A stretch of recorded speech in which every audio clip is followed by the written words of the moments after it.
Tonight we begin beneath museum glass, where small tablets of clay lie under soft light, looking almost too plain to trouble anyone. They are not golden crowns, not towering statues, not jewelled weapons from a vanished king. They are brown, cracked, and quiet, marked by little wedge-shaped signs pressed by human hands. Yet around them, an enormous question waits with patient breath. What did the people of ancient Sumer believe came down from the sky? From the deep? From realms beyond ordinary life? You stand in the hush of a museum gallery, where the floor gives back the faintest echo. A guard shifts his weight near the far wall. Somewhere, a child whispers, then is gently silenced. In front of you, behind the glass, the tablets seem asleep. They have slept for thousands of years, under dust, under broken walls, under the weight of forgotten cities. Archaeologists working in southern Mesopotamia, including teams connected with major institutions such as the University of Pennsylvania Museum and the British Museum, recovered thousands of cuneiform tablets from ancient sites. Records confirm that Sumerian writing is among the earliest known writing systems in human history. Its first uses were practical, almost boring in the most wonderfully human way. Sheep, grain, beer, labour, temple goods.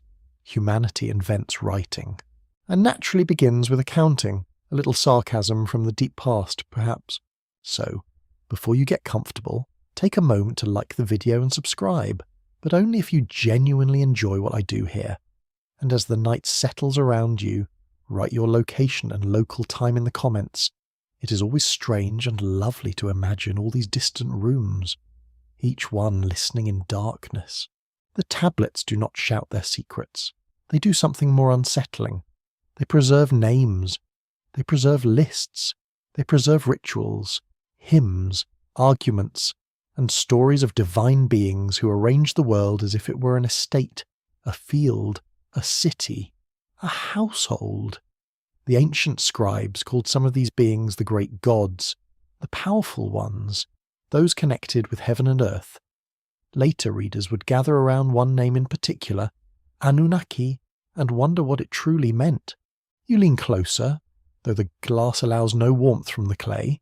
The signs resemble bird tracks in dried mud, or the marks left by reeds in a riverbank.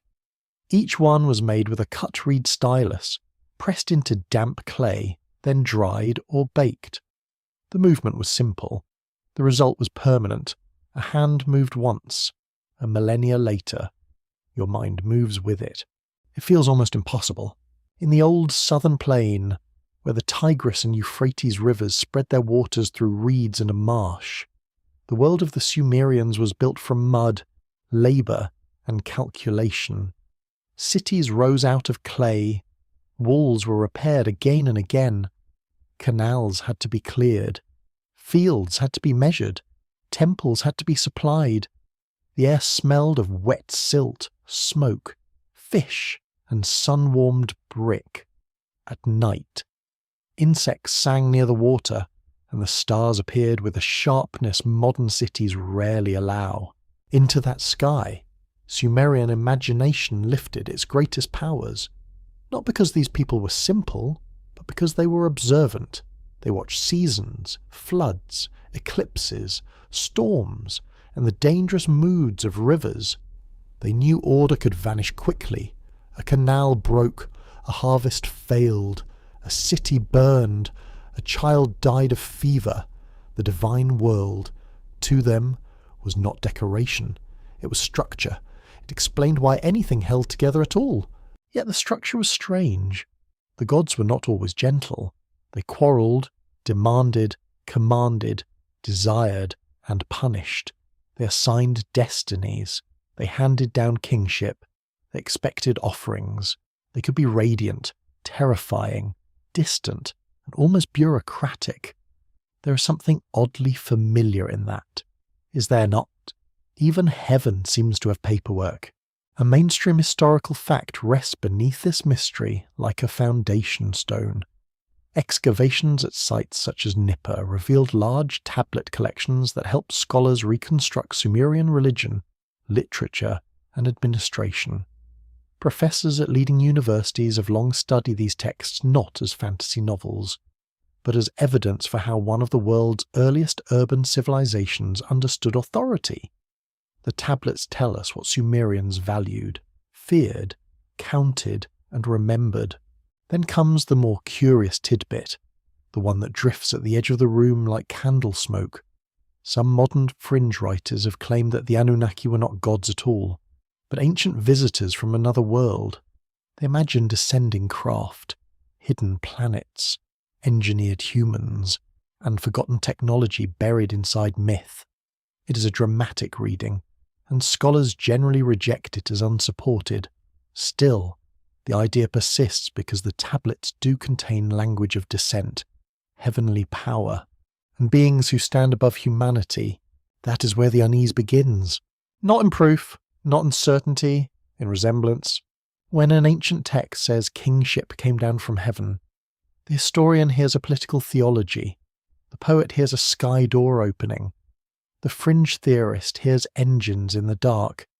You, listening softly now, may hear something quieter.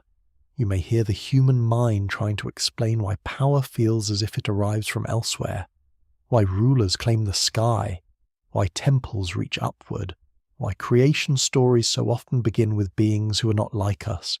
An open scholarly debate still lingers around how to interpret divine lists, mythic genealogies, and early royal ideology. Some researchers emphasize politics and temple authority. Others focus on ritual memory, oral tradition, and the slow formation of written myth. The clay does not hand over one tidy answer. It preserves layers, and those layers resist being flattened. The museum light does not flicker, but you imagine oil lamps instead. You imagine a scribe seated cross-legged near a temple storeroom, his reed stylus damp, his tablet cool. He is not thinking of you.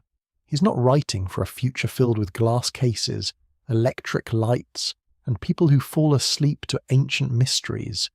He is making a record, perhaps grain, perhaps a hymn, perhaps a name he believes belongs to a power older than his city. His fingers are dusty, his back aches. Outside, someone leads animals through a courtyard. Sandals scrape over packed earth. A priest calls for water. Smoke from a small offering rises into the evening air, carrying the scent of fat, cedar, and ash. Above the temple roof, the first stars appear. The tablet in his lap is ordinary. That is what makes it powerful, because history rarely survives as a thunderclap. It survives as receipt, a broken list, a school exercise, a copied hymn, a myth pressed into clay by someone who needed to finish before the light failed. And somewhere in those markings, modern readers have found the names of beings said to rule the heavens, shape destinies, and stand at the beginning of human order. You remain by the glass a little longer. The gallery grows still around you. The tablet does not explain itself. It simply waits, carrying the marks of a world where gods could descend, kingship could fall from heaven, and humanity could imagine itself watched by ancient powers. Perhaps that is the real spell of Sumerian clay. It does not prove that visitors came to Earth. It proves that long ago, people already felt visited by storms, by dreams, by authority, by hunger, by the sky itself. And in that feeling, as the first doorway opens, your mind drifts southward, away from the quiet museum halls and into the riverlands where Sumer first breathed under a white and burning sky. The air grows warmer around you. It presses against the skin like a linen cloth left too long in sunlight. Dust moves low over the ground, and the horizon trembles where water, heat, and distance confuse the eye. You are standing in ancient southern Mesopotamia, in the wide plain between two unpredictable rivers. The land seems flat at first, almost empty, but it is not empty at all. Reeds hiss in the marsh wind. Waterbirds lift from the shallows. Date palms lean beside canals dug by hands that know both hunger and patience. Somewhere nearby, a wooden gate creaks open, and the smell of mud brick rises from a wall recently repaired. This is a world made from wet earth and hard labour. Stone is rare here. Timber must often travel from far away. The people build with clay because clay is everywhere, beneath their feet, under their nails, drying on their clothes. They shape it into bricks, ceilings, bowls, tablets, ovens, houses, temples, and graves. The same substance that forms a child's toy may also preserve a king's boast or a hymn to a god. That is strangely fitting. Records from archaeological work at sites such as Uruk, Eridu, and Nippur confirm that southern Mesopotamia became one of the earliest regions of large-scale city life. Researchers at institutions including Yale, Oxford, and the University of Chicago have studied how irrigation via temple administration and trade helped these settlements grow. The fact is not dreamy, but it is immense. Humanity learned to live in cities here, surrounded by fields that needed constant attention. The rivers give life, but they do not behave like polite guests. They flood, shift, silt up, and abandon channels. A canal that feeds one field may drown another. A season of abundance may be followed by bitterness. You begin to understand why ancient people imagined power as something negotiation could barely contain. The land itself feels like a contract written in water, revised without warning, in the morning. Farmers walk along canal banks with baskets and tools. Their feet sink slightly into the damp edges. Oxen pull ploughs through dark soil, while boys shout and slap ropes against tired flanks. Women grind grain in courtyards, the rhythm of stone on stone steady enough to become part of the day's breathing. In the distance, a temple platform rises above low roofs, pale and angular against the blue. It is not merely a building, it is a statement. The temple tells the plain that order has a centre, grain enters its storerooms, offerings pass through its courtyards, workers receive rations from its accounts, festivals gather around its gates. The divine household, as the Sumerians imagined it, stands above the human household, and both require feeding, cleaning, serving, and remembering. Even gods in these stories seem to enjoy a well-managed pantry. A council decree from much later Mesopotamian history proves how deeply temples and civic authority could intertwine, though the earlier Sumerian pattern remains debated. Some scholars read the temple as an economic engine. Others caution that city life cannot be reduced to priests and grain. There were households, merchants, farmers, officials, craft workers, and rulers, each pulling history in a slightly different direction. The debate is still alive. At dusk, the city changes shape. Shadows stretch along walls of sun-dried brick. The heat loosens its grip, and cooking smoke lifts from roofs. You smell onions, barley cakes, fish, beer mash, and the faint bitterness of dung fuel. A dog barks near an alley. Sandals scrape past a doorway. Someone laughs, and then the sound disappears behind a curtain. Above all this, the temple remains visible. Its upper walls catch the last light. From below, it may seem like a stairway toward the sky, though no one needs to say such a thing aloud. Architecture has its own language. Height means nearness. Height means watching. Height means authority can be seen from every quarter. Here, the stories of descending beings feel less like sudden inventions and more like natural weather in the mind. When you live on a flat plain, the sky is enormous. It covers everything. Storms arrive like armies. Stars wheel in solemn patterns. Birds cross between marsh and heaven. Smoke rises, prayers rise, eyes rise. Where else would power appear to come from? And yet the ground is just as sacred. Beneath the city lies older settlement, older clay, older bones, older rooms. People rebuild on the traces of those who came earlier. A floor covers a floor. A wall line repeats itself in another generation's wall. Memory becomes vertical, not because anyone plans it, but because life continues in the same place. The city is a layered dream, one roof at a time. A quirky fragment from later Mesopotamian tradition says Eridu, one of the ancient sacred cities, was believed to be the first city where kingship existed. Archaeologists have found that Eridu was indeed very old, with deep levels of occupation and a long religious history. The fringe imagination loves this detail. It sees Eridu as a landing site, a first contact point, a place where visitors stepped into mud and began arranging humanity. Scholars do not accept that leap, but the symbolic force remains. Eridu was remembered as ancient even by ancient people. That matters. It means the Sumerians themselves looked backward into mist. They also had ruins, legends, and half-known beginnings. They too inherited a world already old. You walk along a canal beneath the evening sky. The water reflects a violet band near the horizon. Frogs click in the reeds. A boatman pushes his vessel with a pole, moving slowly past fields and low huts. His boat carries bundled reeds, perhaps fish, perhaps jars sealed with clay.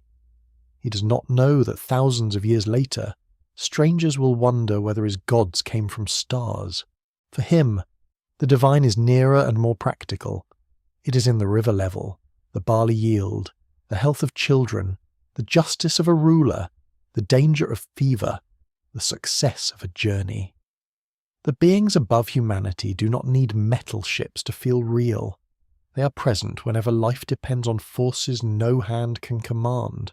Still, there is an uneasiness in the landscape. The cities seem fragile against the open plain. Their walls are strong only while people keep repairing them. Their canals flow only while workers clear the silt. Their gods remain honoured only while offerings continue. Civilization here is not a finished gift. It is a daily performance against collapse. Perhaps that is why Sumerian myth feels so charged with hierarchy. Someone must assign tasks. Someone must measure fields. Someone must declare order. Someone must stand between flood and famine, heaven and mud. The ancient races spoken of in later interpretations emerge from this need for structure. Divine assemblies, great gods, lesser gods, sages, monsters, kings, servants, and humans all take their places inside a cosmic arrangement. The night deepens. The city lamps glow faintly in courtyards and doorways. A warm wind passes over the reeds and carries the smell of river mud into the sleeping streets. You feel the plain breathing around you, ancient and unsettled. Above, the stars appear one by one, distant, cold, and carefully placed. The people below do not own the sky, they live beneath it. That may be where the oldest mystery begins. For a moment, it feels as though the whole world narrows to the point of a reed stylus. A hand holds it carefully, angled against a soft square of clay. The room is dim, but not dark. Light enters through a high opening and falls across a low bench, a basket of damp tablets, and a floor swept clean enough to show pride, but not luxury. You hear the faintest sounds of learning. A boy repeats signs under his breath. Another scratches too hard and ruins a tablet. A teacher sighs with the deep patience of someone who's seen every possible mistake twice. Outside, the city continues its business. But here, inside the scribal room, memory is being trained into shape. Writing does not begin as poetry. That is almost rude, but wonderfully true. It begins with counting. It begins with jars, animals, fields, portions, and obligations. The earliest known tablets from southern Mesopotamia record goods and transactions, showing how administration helped push symbols into permanent form. Scholars at the University of Chicago and other major research centers have long studied these early marks as evidence for the birth of writing in urban society. A sheep becomes a sign, grain becomes a sign, a worker's ration becomes a sign, a temple storehouse becomes a forest of signs. Over time, The marks change from pictures into more abstract wedges. They grow faster to write, harder to read, and more powerful to those who control them. The clay tablet becomes a gate. On one side stands speech, on the other stands record. That is no small transformation. You watch the young scribe press one wedge, then another. His fingers are stained with clay. His mouth moves silently. He's learning not only how to write, but how to enter a class of people who can make the spoken world survive. A farmer may shout in anger and be forgotten by sunset. A scribe can press a complaint into clay and trouble people centuries later. There is a quiet mischief in that. The tablets begin with earthly matters, yet they do not stay there. Once a culture can record grain, it can record a hymn.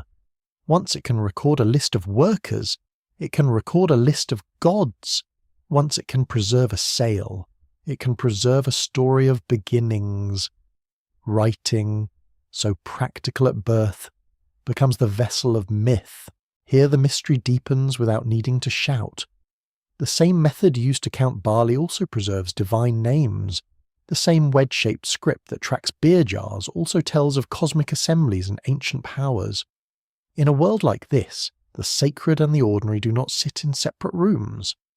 They share the same clay, the same stylus, the same careful hand. Records confirm that scribal schools, sometimes called tablet houses in later interpretation, trained students through copying exercises, word lists, and model texts. Excavated school tablets reveal mistakes, corrections, and repeated lines, which makes the distant past unexpectedly intimate. These are not just monuments of civilization, they are homework, ancient homework, to be precise, which may be the most immortal kind of suffering. The smell in the room is simple. Damp clay, reed fibres, sweat, dust, and a little smoke from a nearby lamp. The teacher picks up a tablet and studies it. He sees where the student has made the sign too wide, too shallow, too careless. He taps the mistake with one finger. Perhaps the boy lowers his eyes. Perhaps he thinks the gods themselves are easier to please. This training matters because scribes become guardians of official memory. They copy older stories. They preserve royal inscriptions. They maintain lists of deities, offerings, omens, and places. They learn the shapes of a world ordered through names. To name something is to place it. To list something is to tame it slightly. To write something is to make it wait. The ancient races said by some to visit Earth enter the story through this machinery of memory, not through a single dramatic tablet that says everything plainly. That would be far too convenient, and history rarely behaves so generously. Instead, they appear as divine groups, sages, monstrous forms, beings of sky and deep water, names repeated in lists, hymns, and myths. Their outlines emerge from fragments. A quirky fringe tidbit often circles around the idea that ancient scribes were copying technical information they no longer understood. Some claim that divine names and mythic journeys hide records of advanced beings, machines, or forgotten sciences. Mainstream scholars see no reliable evidence for such claims. Still, the thought lingers because scribal culture did preserve older material, sometimes in languages and styles already archaic to the copyists themselves. That gap is fascinating. An open scholarly discussion continues over how much oral tradition lies behind the written myths. Some experts emphasize the long life of spoken storytelling before clay fixed the words. Others examine how scribes reshape tradition inside temple and palace institutions.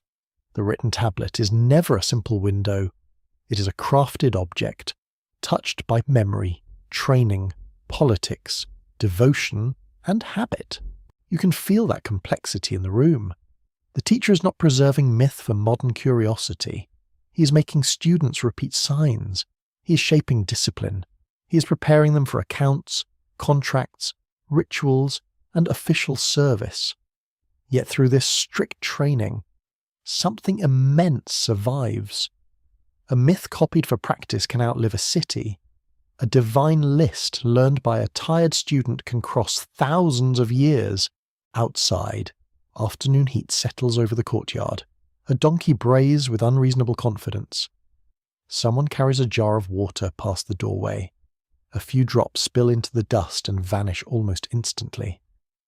The young scribe lifts another tablet, smoothing its surface with his palm. For a brief second, the clay is blank. It could become anything. Then the stylus touches. The first marks are small. They seem harmless, but they create a path by which ancient voices move toward you. They carry the names of kings who wanted eternity, merchants who wanted payment, priests who wanted offerings, and storytellers who wanted beginnings to make sense. They also carry beings who do not fit comfortably into ordinary history. In the old texts, divine powers may gather like a council. They may assign destinies. They may create or destroy cities. They may decide the place of humankind. Such scenes can be read as theology, political imagination, ritual drama, or inherited myth. The careful reader does not need to choose too quickly. The clay asks for patience. You sit near the wall as the lesson continues.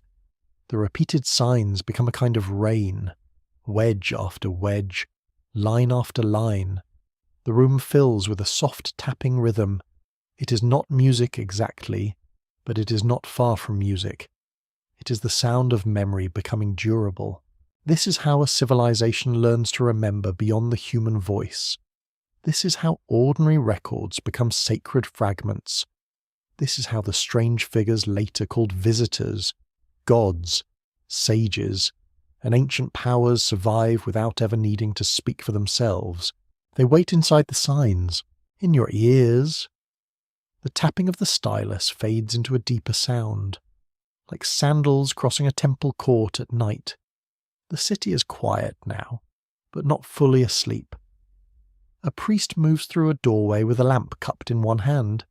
Its flame trembles against painted plaster, bronze vessels, hanging cloth, and the polished edges of ritual objects.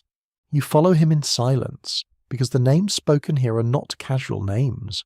They belong to powers arranged above human life, powers that the Sumerians imagined as rulers, judges, parents, warriors, lovers, and owners of destiny.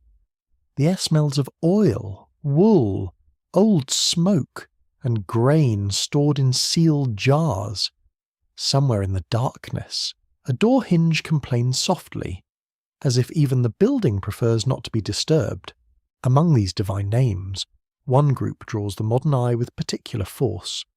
The Anunnaki appear in Mesopotamian texts as important gods connected with authority, the underworld, judgment, and the great divine order. Their role changes across periods and languages, which is exactly the sort of thing that irritates anyone hoping for a neat answer. Ancient religion is rarely tidy. It behaves more like a family argument preserved in sacred ink. Records from Sumerian and Akkadian texts confirm that the Anunnaki were not described in one single way across all Mesopotamian tradition.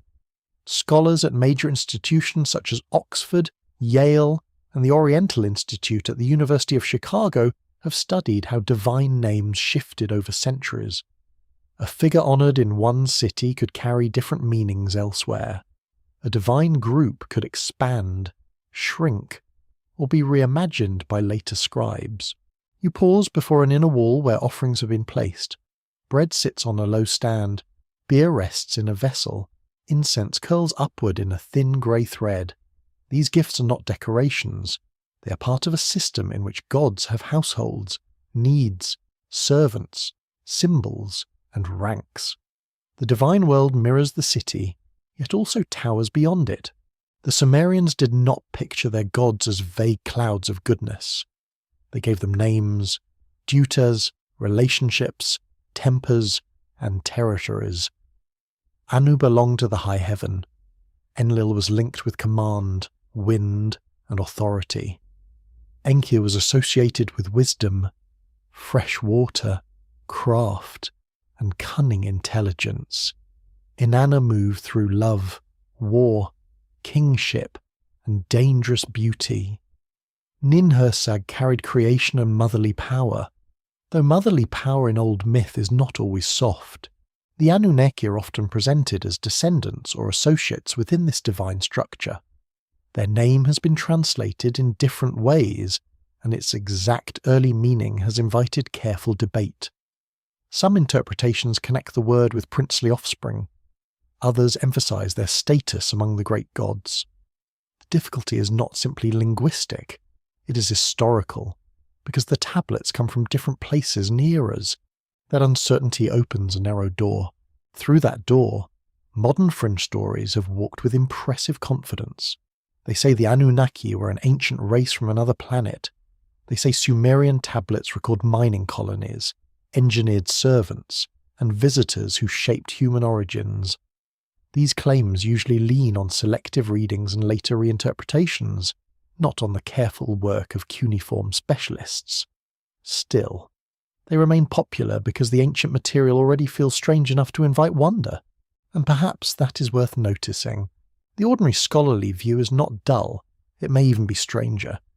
The texts reveal a civilization imagining power as layered, organized, and intensely alive. Humanity exists under a great administration of divine beings. Some gods decree fates, some receive offerings, some inhabit cosmic regions beyond the reach of common life, some are linked with heaven, earth, or the dead.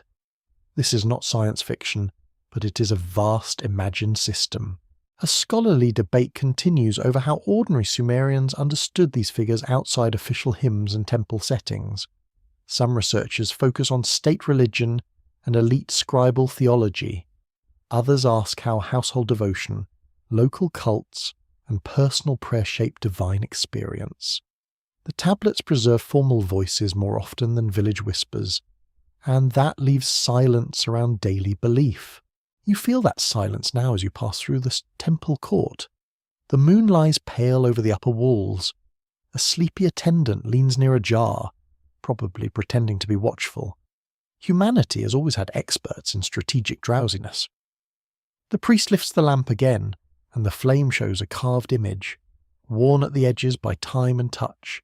No one here calls these beings aliens. That word belongs to a far later world of telescopes, rockets, and cold metal dreams. Here, they are gods, powers, presences, lords and ladies of forces beyond human management. Yet the emotional shape is familiar. People look at the vastness above them and imagine intelligence.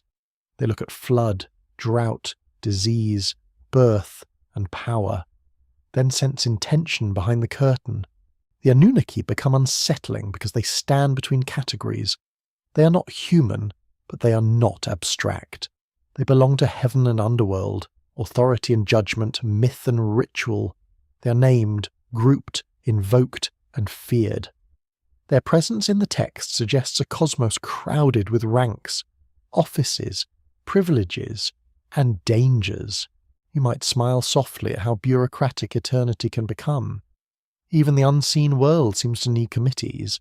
In some later traditions, the Anunnaki are associated with the underworld judges, while in other contexts they belong among the great gods. That shift does not mean scribes were confused. It means tradition was alive. Names travelled. Stories changed. Political centres rose and fell. The gods moved with their worshippers, or perhaps their worshippers moved beneath the gods. The temple itself becomes a map of that relationship. Outer spaces welcome activity, offerings, and labour. Inner spaces grow more restricted. At the centre stands the place where divine presence is treated as real, not symbolic in the modern sense. Food is brought there, objects are washed there, music may be played there, the god is served there, as a ruler might be served, but with greater caution. This service reveals something important about the hidden hierarchy in the tablets. Humans are not presented as masters of creation. They are not even necessarily the main characters. They are workers, servants, singers, builders, mourners, kings, rebels, and petitioners. Above them stand powers with older claims. Beneath them, In mythic imagination may lie waters, ghosts, monsters, and forgotten dead. The strange races said to visit Earth are, in careful historical terms, divine and semi-divine beings preserved by Sumerian and later Mesopotamian tradition. But in the softer shadows of interpretation, they become mirrors. They reflect humanity's old suspicion that it did not begin alone, that intelligence may have preceded it, and that human order may have been inherited from someone else's design. The lamp burns lower, its oil scent thickens in the small room. The priest murmurs a line that you cannot quite catch. Perhaps it is a prayer. Perhaps it is a routine phrase. Perhaps it is the ancient equivalent of checking that everything is where it should be. Outside, the stars remain calm and distant. The tablets will not turn them into ships. The hymns will not turn gods into astronauts. Yet the names remain powerful because they give shape to the oldest human unease. What stands above us? What arranged the world? What watched when the first cities rose from mud? And why did the Sumerians remember so many powers looking down? A cold dawn gathers over the scribal archive, and the room feels older than its walls. Clay tablets rest on shelves, in baskets, and in careful piles arranged by hands that once trusted order more than memory. You notice one tablet with a list of cities and rulers, a list so calm in appearance that its contents feel even stranger. This is the Sumerian King List, one of the most haunting records from ancient Mesopotamia. It names cities where kingship was said to have rested, then names rulers who held that kingship for spans of time far beyond ordinary life. Some reigns stretch across tens of thousands of years. A king rules longer than forests grow. Another rules longer than dynasties rise and collapse. The clay does not apologize. Records confirm that copies of the Sumerian King List were found in several versions, with one famous example held by the Ashmolean Museum at Oxford. Scholars from Oxford, Yale, and the University of Pennsylvania have studied the list as a blend of political memory, myth, and royal ideology. It is not a simple chronicle in the modern sense. It is a shaped memory of power. You imagine the ancient scribe reading the opening claim, "Kingship came down from heaven." The phrase is quiet, yet it opens an enormous distance above the page. It suggests that rule was not invented in a council, not seized only by human ambition, not merely inherited through family. It was received. It descended. Authority arrived from beyond ordinary human ground. The idea matters deeply. For the people who copied and preserved the list, kingship was not just government. It was cosmic arrangement. A ruler stood between city and divine order, between irrigation and famine, between walls and chaos. He could fail. Certainly, many did. But the office itself carried a sacred weight, as though human command required permission from a higher realm. The earliest section of the list belongs to a shadowed age before the Great Flood. Here, 8 rulers reign in 5 cities for impossible lengths of time. The numbers are so vast that they feel less like history and more like architecture. They build a corridor into a time no living witness could claim. The names stand like stones in mist, each one marking a world before rupture. A quirky fringed tidbit clings tightly to those enormous reigns. Some modern interpreters claim the long lifespans prove the rulers were not ordinary humans, but members of an ancient non-human race. Others imagine advanced beings using kings as governors over early humanity. Mainstream historians do not accept such readings, yet the numbers remain deliberately extraordinary. They ask to be interpreted. The scholarly debate is not whether these kings literally ruled for so many years. Serious researchers generally read the numbers as symbolic, theological, political, or literary. The debate turns instead on what the symbolism was meant to accomplish. Did the list legitimize later kings? Did it join rival city traditions into one sequence? Did it preserve older memories of authority transformed by myth? You run your attention slowly across the names: Eridu, Bad Tabira, Larak, Sippar, Shuruppak. Each city receives kingship, holds it, then loses it. Power moves like a sacred object passed from hand to hand. No city owns it forever.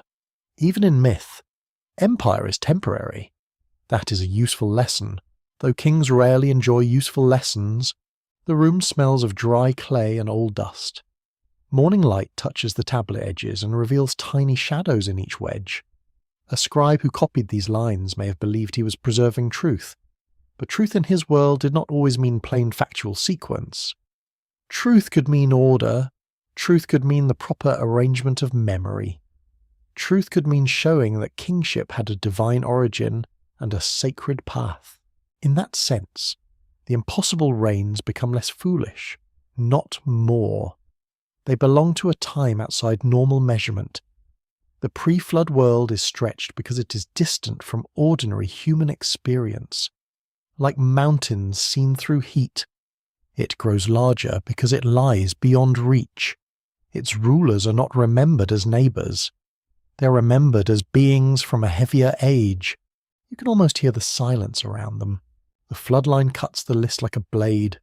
Before the flood, kingship descends and rests in ancient cities. Then the waters come. Afterward, kingship descends again, and the world begins under altered conditions. That structure is not accidental. It creates a before and an after, a hidden timeline where human civilization has a deep, broken ancestry. Researchers continue to examine how the King List served later dynasties, especially by arranging many city traditions into a single story of legitimate rule. Some scholars see political propaganda in its smooth sequence. Others notice older mythic material embedded within it, like shells in river clay. Both may be true. Ancient texts often work beautifully because they do several things at once. The list does not describe visitors from Earth's sky in a modern technological sense. Yet it does describe authority descending from heaven into human cities. For a listener drawn to ancient mysteries, that is enough to create a long shiver. The world of the list is not random, it is administered. It has a starting point above humanity, and early rulers stand closer to that source than later ones. You sit with that thought as the sun rises. In the archive, a fly circles lazily near a basket. Somewhere outside, bread is being baked against the wall of an oven. The smell reaches you faintly, warm and ordinary. It is almost comical beside the names of kings who supposedly ruled for ages. Life continues, even under impossible numbers. Perhaps that is the most human part of the record. It holds cosmic scale and practical clay together. A list of rulers becomes a ladder into myth. A political tool becomes a map of lost time. A tablet small enough to hold in two hands becomes a doorway into an age where kingship had just fallen from heaven. The ancient races imagined by later readers gather around this doorway. If kingship came down, who carried it? If the first rulers lived in a time unlike ours, what made that time different? If a flood reset the world, what vanished beneath the water besides houses, fields, and names? Careful history does not answer those questions with certainty. It lets the tablet remain what it is, a mythic political text shaped by ancient scribes. But storytelling allows you to feel the pressure inside it.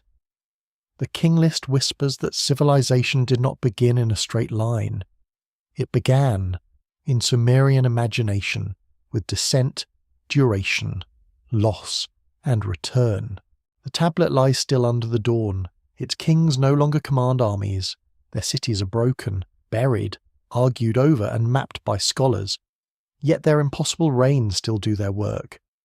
They stretch your sense of time until ordinary history seems thin. They invite you to imagine a world before the flood, when rule was nearer to heaven and memory had not yet been cut in two, and somewhere inside that impossible distance the hidden timeline begins to breathe. The names of the oldest cities gather like lamps along a road almost lost to mist. You do not approach them as a conqueror, or even as an explorer. You approach them as someone walking barefoot through a dream of clay, water, and memory. Each city seems to wait under a different colour of dawn. Each one holds a portion of the First Order, as if civilization began not in one shout, but in several quiet stations. Eridu comes first in many traditions. Low and ancient near the southern marshes, its earth smells of salt, reeds, and damp foundations. The settlement grew around a sacred place associated with Enki, the wise lord of fresh waters and hidden knowledge. Archaeological work at Eridu revealed a long sequence of temples built one above another, a pattern that shows religious continuity across deep time. Researchers connected with major universities have studied this layering as evidence of enduring sacred attention. You stand near its earlier shrine in imagination, where the walls are small and the world outside still feels immense. There is no towering empire yet, no long avenue of kings carved in stone. There is only mud brick, ritual habit, and the stubborn decision to return to one place again and again. That repetition matters. A sacred site becomes ancient because people refuse to let it disappear. From Eridu, the old list carries kingship to Bad Tibira, a city whose name is linked in later understanding with metalworking. The place glows in the mind with furnace light. You hear the soft roar of heat, the clink of tools, the mutter of workers guarding secrets learned through fire. Metal changes a society slowly, then suddenly it sharpens tools, decorates bodies, equips warriors, and gives rulers bright objects to wave around meaningfully. Humans do enjoy shiny authority. A quirky fringe tidbit often attaches itself to Bad Tibira. Because of its association with metalwork, some alternative writers imagine it as a workshop of advanced beings, a place where divine visitors taught metallurgy to early humans. Mainstream archaeology does not support that claim, yet the association between gods, craft, and transformative knowledge is genuine in Mesopotamian imagination, and it gives the city a strange glow. Then the sequence moves toward Larak, a more elusive name on the ancient map. Larak is difficult to locate with certainty, and that uncertainty gives it a ghostly quality. Some cities survive as ruins one can walk across. Others survive more like breath inside a text. Larak belongs to that second kind of survival, the survival of a place remembered by name, yet not easily held beneath the feet. Scholars continue to debate the exact locations and historical layers behind several pre-flood cities named in the King List. Some may correspond to real settlements with long histories. Others may have been reshaped so strongly by tradition that their historical outlines blur. The debate is careful and technical, but its emotional weight is simple. How much of remembered beginnings rests on ground, and how much rests in story? Sipper follows, shining in association with the sun god in later Mesopotamian tradition. You picture a city touched by morning brightness, where law, judgment, and light gather in the divine imagination. The sun reveals boundaries, exposes deceit, marks time, and travels through the sky with solemn regularity. A city linked with such power would naturally feel like a place of measure and witness. In the old world, the sun did not merely rise as it inspected. Finally comes Shuruppak, remembered as the city of the flood hero in Mesopotamian tradition. Its name carries a hush, like the pause before rain begins on a roof. Archaeologists have identified Tel Ferra with ancient Shuruppak, and excavations there revealed evidence of early urban life, tablets, and flood deposits in the broader region. A mainstream historical fact stands firm here. Southern Mesopotamian cities did experience destructive flooding, though the relationship between local floods and mythic flood stories remains debated.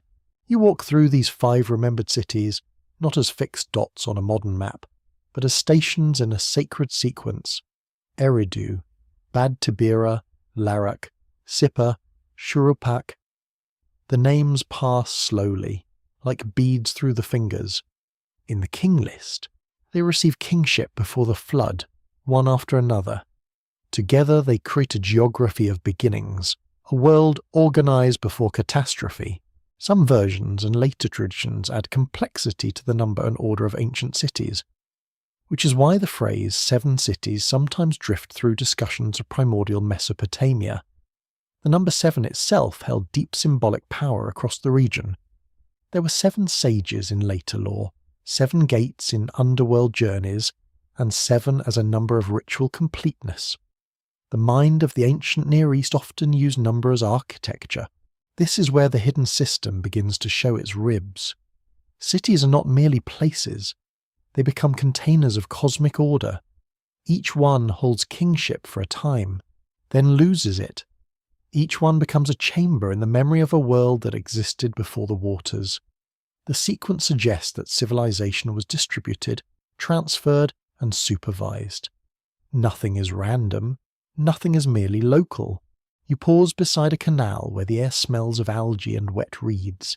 A heron stands perfectly still in the shallows, looking like a priest who has taken his role too seriously. Workers pass with baskets balanced against their hips. A child trails behind, dragging a reed through dust. Overhead, the sky remains painfully wide. In such a landscape, city identity mattered. A city had its patron deity, its rituals, its fields, its walls, its legends, and its place in cosmic memory. To say kingship resided in a city was to say that divine order had touched that ground. To say kingship moved was to say the world had changed at its deepest level. The ancient races imagined by later readers hover around these cities because the cities feel like stations of contact. Not contact in the strict modern sense, with machines and landing marks. Rather, contact as ancient people understood it, where heaven, earth, water, and divine decision met in a specific place.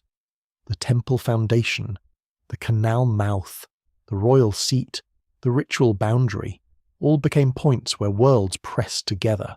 An open scholarly conversation continues around whether early city traditions preserved memories of genuine political shifts between settlements, or whether scribes arranged them later into a theological sequence.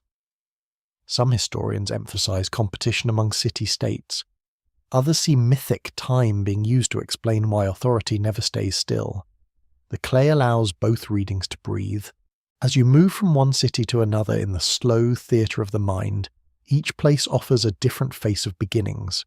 Eridu offers sacred depth. Bad Tibera offers craft and fire. Larak offers absence and uncertainty. Sippa offers light and judgment. Shurapak offers warning, flood, and the edge of silence. Together they do not form a simple map. They form a memory machine.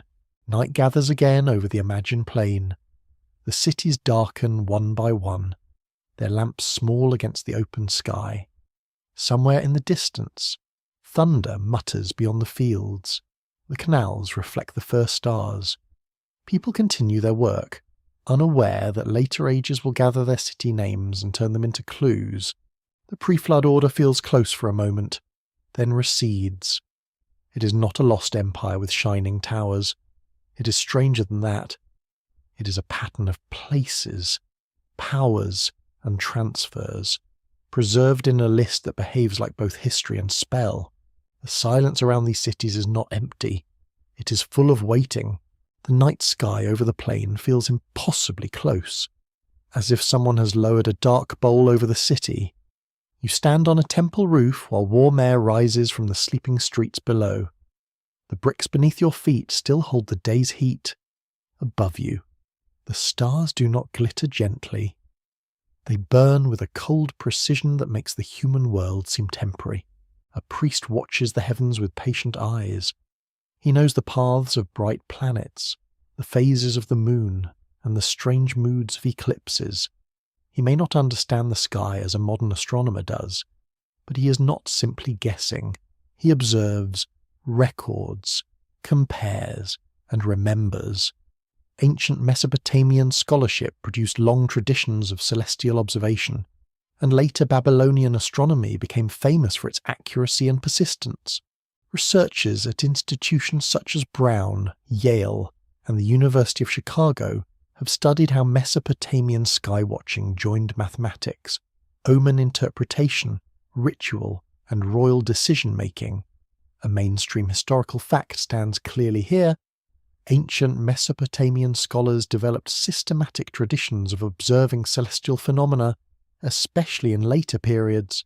Their work shaped the wider history of astronomy. On this roof, the sky is not empty space. It is a written surface. A halo around the moon might carry meaning. A planet's brightness might trouble a king. A sudden eclipse might send messengers running through palace corridors. The heavens become a tablet too large to hold, too high to erase, and too dangerous to ignore. You feel a faint wind against your face. It smells of dust, wool, river water, and distant cooking fires. Below, a gate closes with a dull wooden knock. A donkey complains somewhere in the darkness, performing its ancient duty as the least mystical creature alive. Even so, the sound fades quickly beneath the enormous silence above. This is where the idea of watchers begins to gather strength. Not watchers as a single simple group, and not always in the form later readers imagine. Rather, the ancient mind fills the high places with attention. Gods dwell in heaven. Divine messengers move between realms. Temple towers rise as meeting points. Mountains, in Mesopotamian and neighbouring traditions, often carry sacred force because they lift earth towards sky. On a flat southern plain, height becomes meaningful. A raised platform changes how people see the world. A ziggurat does not need to touch the stars to suggest ascent. Its levels, corners, stairways, and summit shrine turn architecture into a gesture. The building says that the city is not only horizontal, it has a vertical axis, and the axis belongs to the gods. Some scholars debate how ordinary people experience temple height. Was the raised sanctuary mainly a ritual stage for priests and rulers? Was it a cosmic mountain made in brick? Was it a political symbol visible over the rooftops? Different researchers emphasize different aspects, and the evidence does not flatten neatly. The ziggurat was likely many things at once, as powerful buildings often are. You look down from the roof and see the city arranged in shadows. Lanes twist between houses. Courtyards hold sleeping families. Dogs curl beside doorways. Storage jars stand like silent guards. The temple platform rises above all of it, not only physically, but imaginatively. Anyone in the city can look up and remember where power is supposed to gather. This upward gaze helps explain why later fringe interpretations turn Mesopotamian gods into visitors from the skies. The emotional pattern is already there. Descent from heaven, celestial signs, divine decisions above human life, temple towers reaching upward, a society that watches the sky with fear and devotion. The leap into spacecraft is modern, but the feeling of being observed from above is ancient. A quirky tidbit from modern alternative history claims that ziggurats were designed as landing platforms for extraterrestrial craft. Archaeologists find no evidence for that. The structures are better understood through religion, politics, labour, organisation, and sacred architecture. Still, the fantasy reveals something about modern people. We see a stairway to heaven and ask whether someone came down it in metal. Ancient people may have asked a softer question. Who hears us when we climb? The priest on the roof lifts his hand slightly, marking the position of a bright star against the parapet. Another attendant holds a small tablet. A note may be made. A pattern may be remembered. In later Mesopotamian omen texts, the sky and the fate of kings become closely joined. The heavens are not far away in consequence, even if they are far in distance. There is calm in this work, but also fear. The sky is beautiful because it is orderly. It is frightening because its order may contain warnings. An unexpected sign can suggest that the king must perform rituals, consult experts, or protect the realm. The cosmic system does not comfort everyone equally. Those responsible for power must listen hardest. You can feel the human body reacting to the vastness. The neck tilts, The breath slows. Thoughts become smaller and larger at once. The stars invite measurement, but they also defeat intimacy. They do not explain themselves.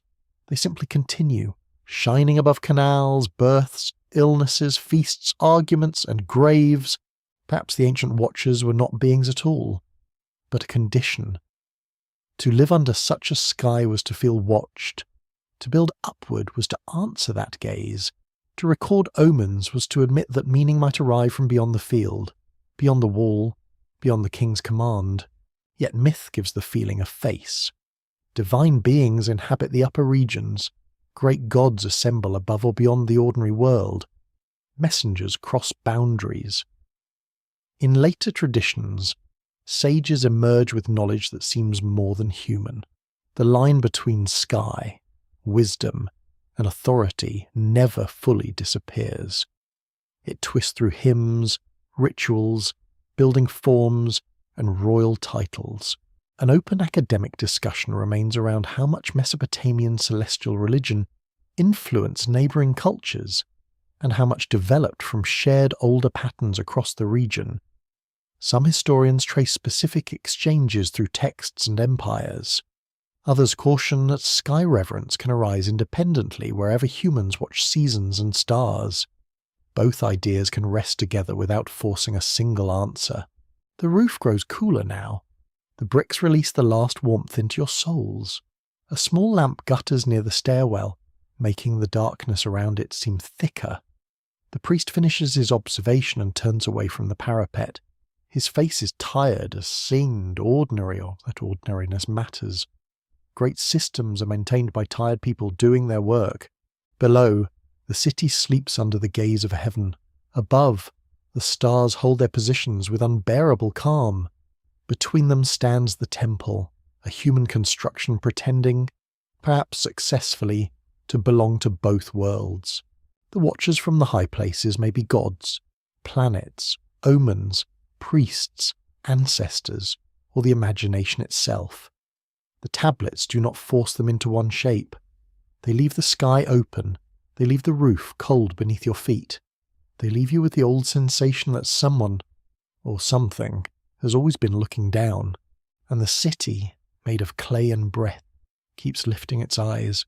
Your hands rest against the rough edge of a clay wall, and the surface feels cool in the hour before sunrise. Somewhere beyond the courtyard, workers are already moving. Their voices are low, still heavy with sleep. A jar is lifted, a rope tightens, a wooden yoke knocks against a post. The world of gods may be vast, but the morning begins with labour. In the old stories of Mesopotamia, humanity does not appear as a crown placed proudly on creation. That idea belongs to other traditions, and even there it is never simple. In Sumerian and Akkadian myths, humans are often made because the divine world has work that must be done. Fields must be tended, canals must be cleared, food must be prepared, offerings must be presented. The gods desire relief from burden. It is a humbling thought. One important mythic tradition tells of lesser gods growing weary from labour, while higher gods decide that humans should carry the work instead. In later Akkadian versions, clay is mixed with divine substance to create humankind. Scholars at Yale, Oxford, and the University of Chicago have studied these creation accounts as evidence for how ancient Mesopotamians imagined service, hierarchy, and the obligations of life. The mainstream fact is clear. Mesopotamian creation myths often connect human existence with labour for the gods. You stand in a courtyard where grain baskets wait against the wall. The smell is earthy and sharp with crushed barley, sweat, damp rope, and smoke from a waking hearth. A woman kneads dough near a low oven. A boy rubs his eyes and is told to carry water. An older man checks the edge of a hoe with the resigned expression of someone who knows the hoe will lose again. The ancient myth turns all of this into cosmic structure. Human work is not merely economic. It is part of an arrangement reaching upward. If people grind grain, gods receive bread. If people brew beer, gods receive drink. If people build temples, gods have houses. If people sing hymns, gods are remembered. the divine world, as imagined in these texts, depends on human maintenance. That dependence is unsettling. The gods are powerful, but they are not self-contained. They require offerings, praise, order, and attention. Their temples must be staffed, their images must be washed and dressed, their festivals must be performed at the proper time. Divine majesty sits inside a very practical system. Even heaven, apparently, appreciates a reliable kitchen schedule. A quirky fringe interpretation takes the labour theme in a more literal and technological direction. Some writers claim the myths describe a created workforce designed by ancient visitors for mining or extraction. They often focus on images of clay, divine blood, and service as if these were hidden technical notes. Mainstream scholars reject this reading, but the appeal is easy to understand. The myths do speak of designed humanity, assigned work, and beings above humans who benefit from that work. The difference lies in the frame. For historians, the frame is temple economy, social order, theology, and mythic imagination. For fringe readers, the frame becomes ancient engineering. One reads clay as sacred material, the other reads it as a laboratory medium. The tablet itself remains silent, as usual, which is convenient for everyone and helpful to almost no one. You move closer to the workyard. Dawn brightens the upper walls. A line of labourers receives rations, likely grain or beer, measured under supervision. Ancient administrative tablets record such distributions with remarkable detail. The people named in those records are often not heroic. They're workers, dependents, craft specialists, and officials. Their lives entered writing because institutions needed to count them. That fact gives the creation myths a sharper edge. When a culture records labour so carefully, it is not surprising that labour enters the story of why humans exist. The myth does not float above society. It grows from the same soil. It sees tired bodies, repeated tasks, irrigation canals, brick-making, harvest cycles, and temple service. Then it asks why life feels like obligation. An open scholarly debate continues over whether these myths express acceptance of hierarchy or a quiet anxiety about it. Some researchers see them as religious explanations for social duty. Others hear a more troubled voice, one that knows work can feel imposed from above. The stories may comfort and disturb at the same time. Ancient myths are good at that. They can tuck you in, then whisper something alarming. The creation of humans from clay also carries a deep local truth. In southern Mesopotamia, clay is the substance of everything. Houses rise from it. Tablets preserve thought in it. Bricks build temples from it. Seals mark ownership upon it. People walk on it, dig it, shape it, and return to dust beneath it. To say humanity comes from clay is not a weak metaphor. It is an environmental fact turned sacred. You look down at your own imagined hands. Dust has settled in the lines of the skin. The body belongs to the earth, yet the stories say something more has entered it.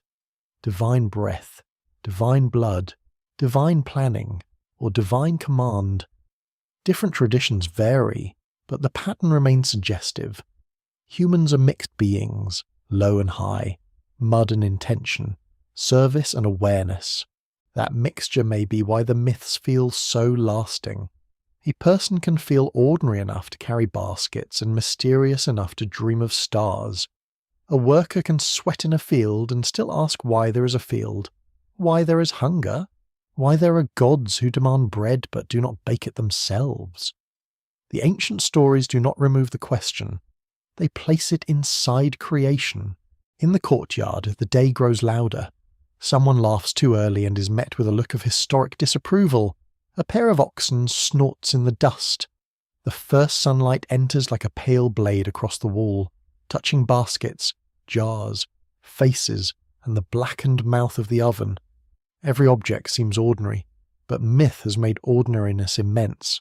If humans were made to serve, then every task has a shadow. Grinding grain becomes part of a cosmic bargain. Clearing a canal becomes service to divine order. Carrying water becomes participation in a world designed by powers older than cities. The idea can give dignity, but it can also feel like a chain. Perhaps both feelings live together in the same breath. The ancient races said to visit or shape Earth become most unsettling when they are tied to human purpose. It is one thing to imagine beings in the sky. It is another to imagine them needing you, needing your hands, your food, your obedience, your daily exhaustion. The story draws the divine closer, but not always kindly.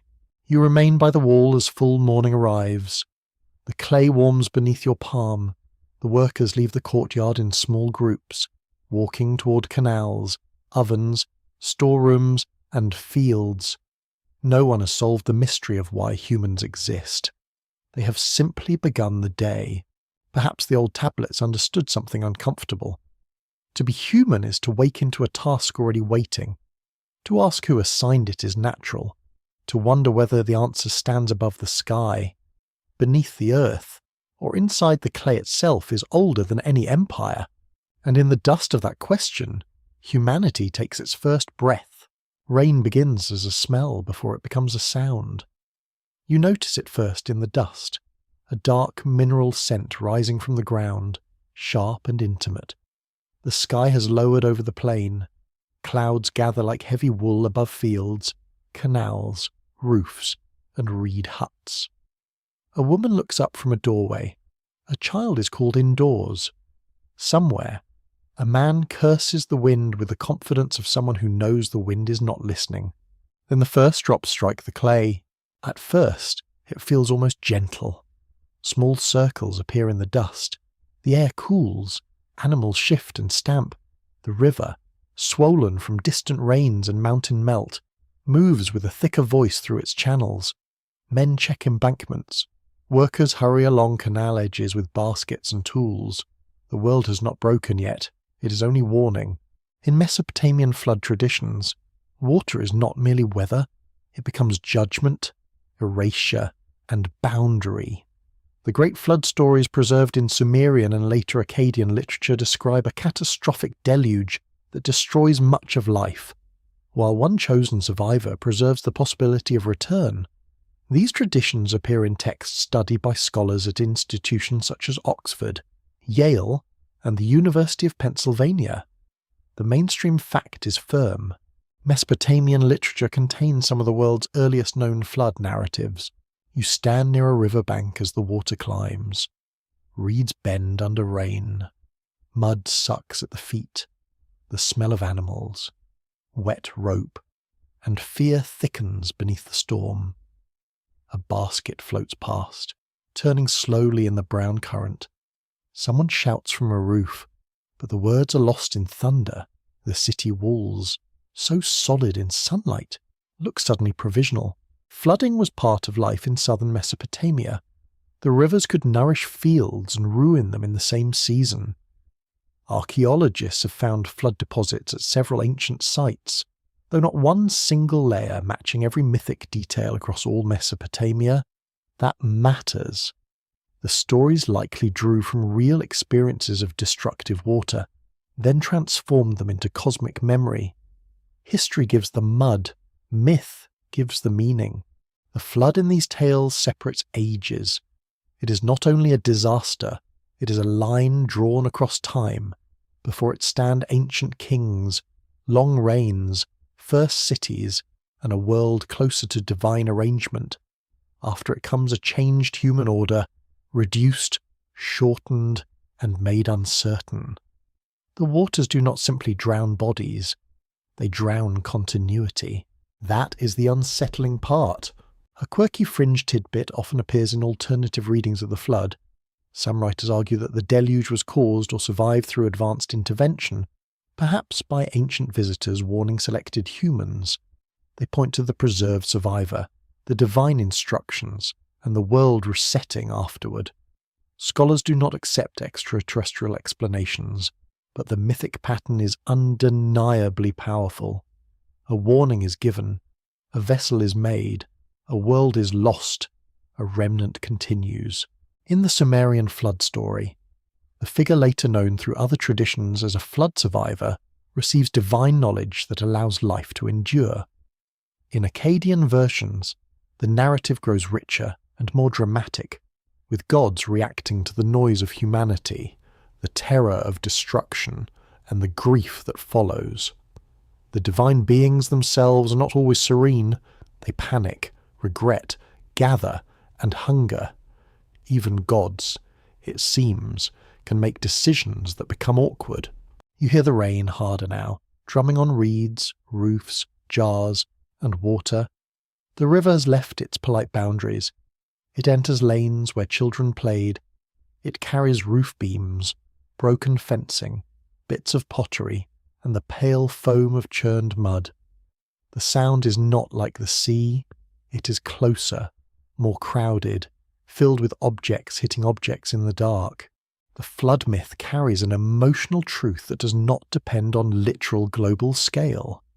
To the people inside a ruined city, the whole world has ended. The field is gone. The house is gone. The graves are underwater. The tablets have dissolved if they were not fired. The storehouse has collapsed. The gods seem absent, or worse, responsible. What remains of history when water takes the room where memory was kept? An open scholarly debate continues over how Mesopotamian flood traditions relate to each other and to later flood stories in neighbouring cultures. Some researchers emphasise literary borrowing and transmission. Others point to shared environmental experiences across river societies. Still others examine how scribes reshaped older motifs to fit new theological concerns. The debate is careful because the story travelled through time like water through many channels. You stand under a shelter, hearing people pray into the storm. They do not pray like philosophers. They pray like people who want the roof to hold. Their fear is practical, bodily, immediate. Yet afterward, when survivors speak, memory begins to change form. The flood becomes not only what happened, but what it meant. It becomes punishment, cleansing, warning, accident, divine conflict, or reset. The word reset feels modern, but the idea is ancient. A world can be interrupted, time can be divided, humanity can be reduced to survivors. The hidden timeline gains its deepest cut here, because the flood explains why knowledge vanished, why the old kings are unreachable, why the First Order is remembered only in fragments. The waters make absence believable.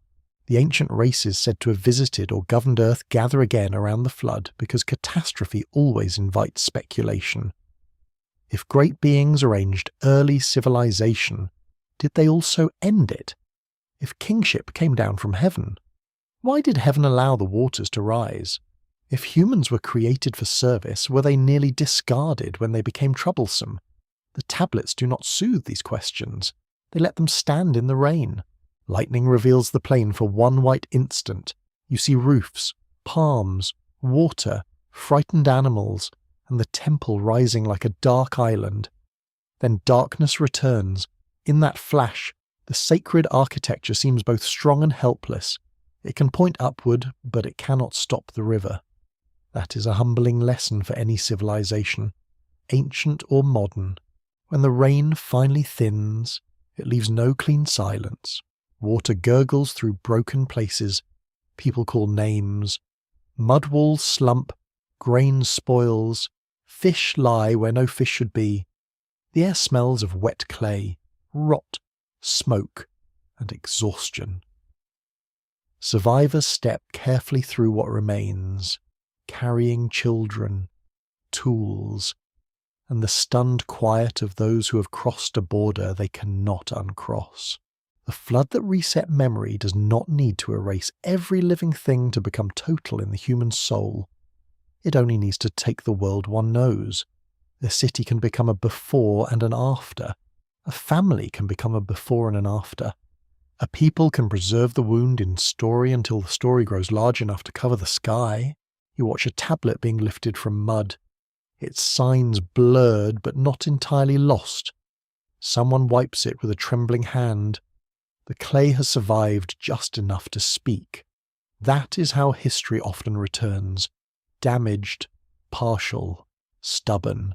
The waters recede, but they do not give everything back. They leave silt over floors, silence in houses, and a question beneath the rebuilding. What was the world before the flood, and who remembers it truly?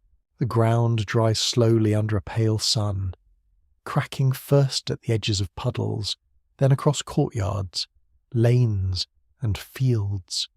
You walk where water recently stood, and every step releases the sour smell of silt. Broken reeds cling to walls, potsherds shine in mud, a fish lies stiff beside a doorway, as if it wandered into human business and regretted the decision. The city is not gone, but it has been humbled. Men scrape mud from thresholds, women sort grain that can still be saved. Children collect bits of wood from places no wood should be. The temple workers inspect walls, storerooms, and altars with faces drawn tight from sleeplessness. A flood does not end when water leaves. It remains in the arms, the back, the accounts, the missing names. And then, slowly, our kingship returns. The Sumerian King List presents this return with the same calm authority it gives to impossible ages. After the flood had swept over the land, kingship came down again, and the first post-flood dynasty began at Kish. The sentence is simple, but the idea beneath it is vast. The world has been washed, damaged, reduced, and yet authority descends once more into a human city. Records confirm that Kish was an important early Mesopotamian city, with archaeological remains showing its significance during the 3rd millennium before the Common Era.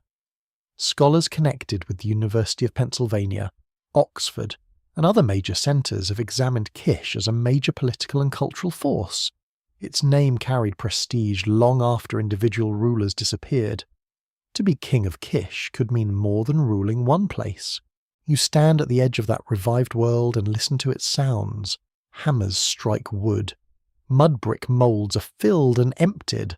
Oxen drag loads through thick earth. Scribes begin counting losses with the grim efficiency of people who know grief must still be entered somewhere. There is a cruel little comfort in administration. Even disaster eventually becomes inventory. Kish rises in tradition as the first seat of kingship after the waters.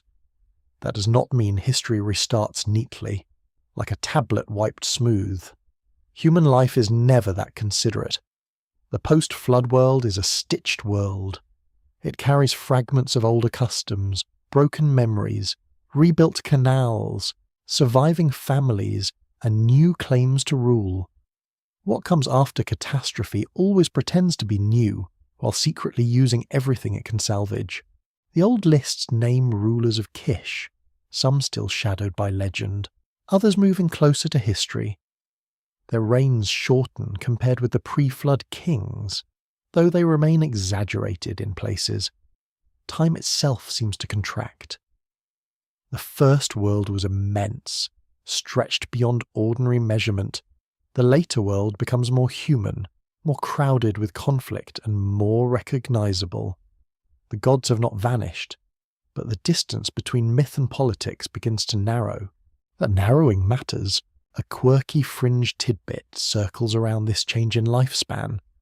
Some alternative writers suggest that the shorter reigns show a decline in ancient bloodlines, as if non-human rulers gradually gave way to ordinary humanity. Mainstream historians read the change as literary and ideological rather than biological. Still, the pattern is evocative. The age of vast rulers ends. The age of nearer kings begins. A scholarly debate continues over how the King List used Kish to express legitimacy. Some historians argue that later rulers claimed association with Kish because the city symbolized supreme authority. Others focus on how scribes organized competing city histories into a single chain of kingship. The record is not neutral. It arranges power, and arrangement is never innocent. You move through a post-flood settlement where reconstruction has already become routine. Brickmakers knead mud with chopped straw. The mixture squelches under their feet. A foreman counts moulds drying in the sun. Nearby, a scribe sits on a low stool, recording rations for workers. His tablet is small, but his role is large. Rebuilding requires memory, and memory requires someone irritatingly precise. The temple is repaired first, or near first, because the divine household must not remain neglected. Offerings resume. Ritual washing resumes. Music returns in cautious tones. A city that feeds its gods is declaring that order still exists. It is also declaring that the gods have not entirely abandoned it, which is helpful for public morale and perhaps for the priest's employment. In the post-flood imagination, humanity lives under a second chance that is not entirely comforting. The flood did not erase divine hierarchy. It confirmed it. The powers above can destroy. They can preserve. They can withdraw kingship from one city and place it in another. Human society survives by adjusting itself to decisions it does not fully understand. You feel that tension in the rebuilt streets. People must trust order again, but not too completely. They must plant fields, though water may return. They must raise children, though fever may take them. They must obey kings, though kings fail. They must honour gods, though gods can be terrifyingly difficult neighbours. The ancient races imagined by later readers take on a new role in this landscape. They are no longer only beings of beginnings. They become guardians of continuity, or perhaps managers of recovery. If one chooses the fringe path, the post-flood world looks like a controlled restart. If one follows historical interpretation, it looks like mythic memory shaping political legitimacy after real environmental trauma. Either way, the pattern is powerful. Kingship moves, cities rise, memory edits. Kish, in this sense, becomes more than a city. It becomes proof that order can return after ruin. The people who gather there are not stepping into a clean world. They are entering an inherited system. They receive names, rituals, tools, stories, and anxieties from those who endured earlier waters. Their kings stand under heaven, but their feet remain in mud. You pass a group of workers carrying baskets of earth to strengthen a canal bank. Their bodies lean forward in the same rhythm. One man pauses, wipes his forehead, and mutters something about divine generosity that does not sound entirely grateful. Ancient theology probably had room for complaints, provided one survived making them. The river glints nearby, innocent as polished metal. It has resumed its course, pretending it did nothing memorable. Along its edge, reeds grow again. Birds return. The plain repairs itself in green patches. Nature can be offensively calm after human disaster. It does not attend memorials. It sprouts. Yet people remember. They press the return of kingship into clay. They place Kish at the head of a renewed sequence. They make the broken timeline readable. The post-flood kings are not merely rulers. They are signs that the world, though wounded, has been placed back under command. An open academic question remains around how much the post-flood sequence preserves genuine historical memory of early city competition. Some researchers see echoes of real political dominance among cities like Kish, Uruk, and Ur. Others stress the literary purpose of producing a continuous royal tradition. The list is both memory and argument, and ancient arguments can wear the face of sacred order. As evening comes, the rebuilt walls glow red in the sinking light. Smoke rises from ovens. Dogs resume their ancient negotiations over scraps. A singer begins a low melody near a courtyard, perhaps to soothe a child, perhaps to soothe everyone. The city sounds alive again, but not innocent. You understand now that survival is not the same as forgetting. The waters have passed, but they have left a shape in memory. Kings after the waters rule beneath that shape. Their authority carries a question inside it. Was this order restored by mercy, necessity, habit, or command from above? The tablet answers only in its own quiet way. Kingship came down again, and under those words, the mud begins to harden to history. You enter the city while the morning is still blue, before the sun hardens every wall into glare. Ahead, above the low houses and crooked lanes, the ziggurat rises with a patience almost inhuman. It is built of brick, layer upon layer, a mountain made where no mountain should be. Its corners catch the first light. Its stairways climb through shadow. The structure does not move, yet it gives the feeling of motion. Everything about it carries the eye upward. From the street, it seems to gather the city beneath itself, pulling roof lines, courtyards, markets, and canals into a single vertical thought. Mud brick has become ambition. Clay has learned to ascend. Ziggurats were among the most distinctive sacred structures of Mesopotamia. The great step towers were built in several cities, including Uruk, Nippur, and Babylon in later periods. Archaeologists and historians from major institutions such as the University of Chicago, Yale, and Oxford have studied them as religious monuments connected with temples, city identity, kingship, and divine presence. Their function was not one simple thing. Sacred architecture rarely is. You walk toward the base and feel the scale change around you. People passing nearby become smaller against the brickwork. Baskets of offerings move through the temple precinct. Officials speak quietly. Workers repair damaged surfaces, because even holy buildings have the annoying habit of needing maintenance.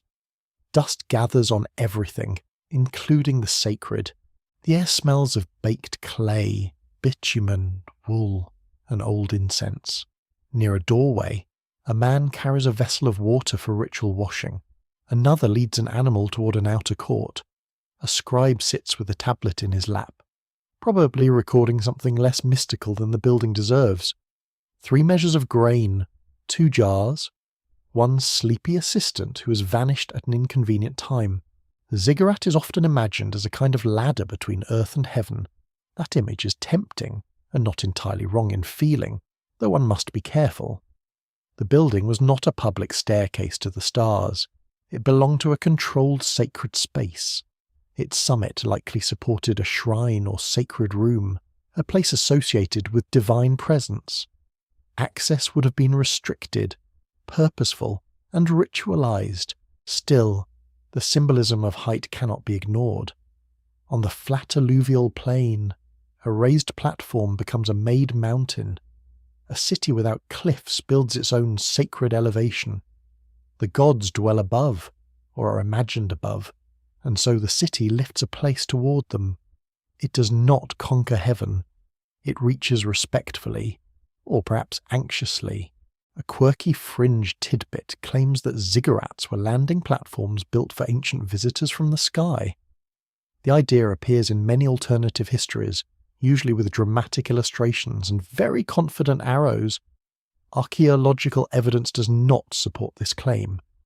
The structures make far better sense as temple complexes, symbols of royal devotion, and monumental centres of urban religion. Yet the modern fantasy shows how powerful the form remains. A step tower still makes people imagine descent.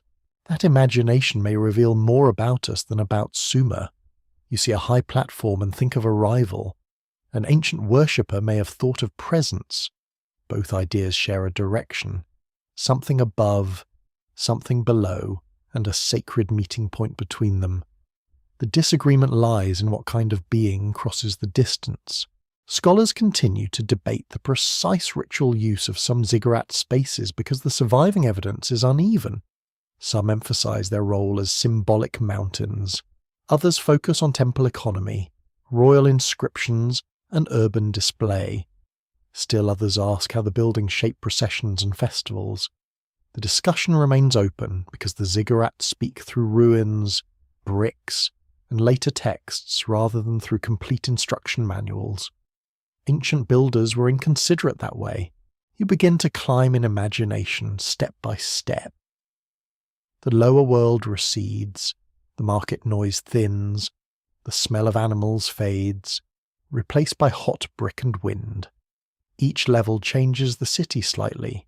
Roofs become patterns, streets become lines, canals gleam like dark threads.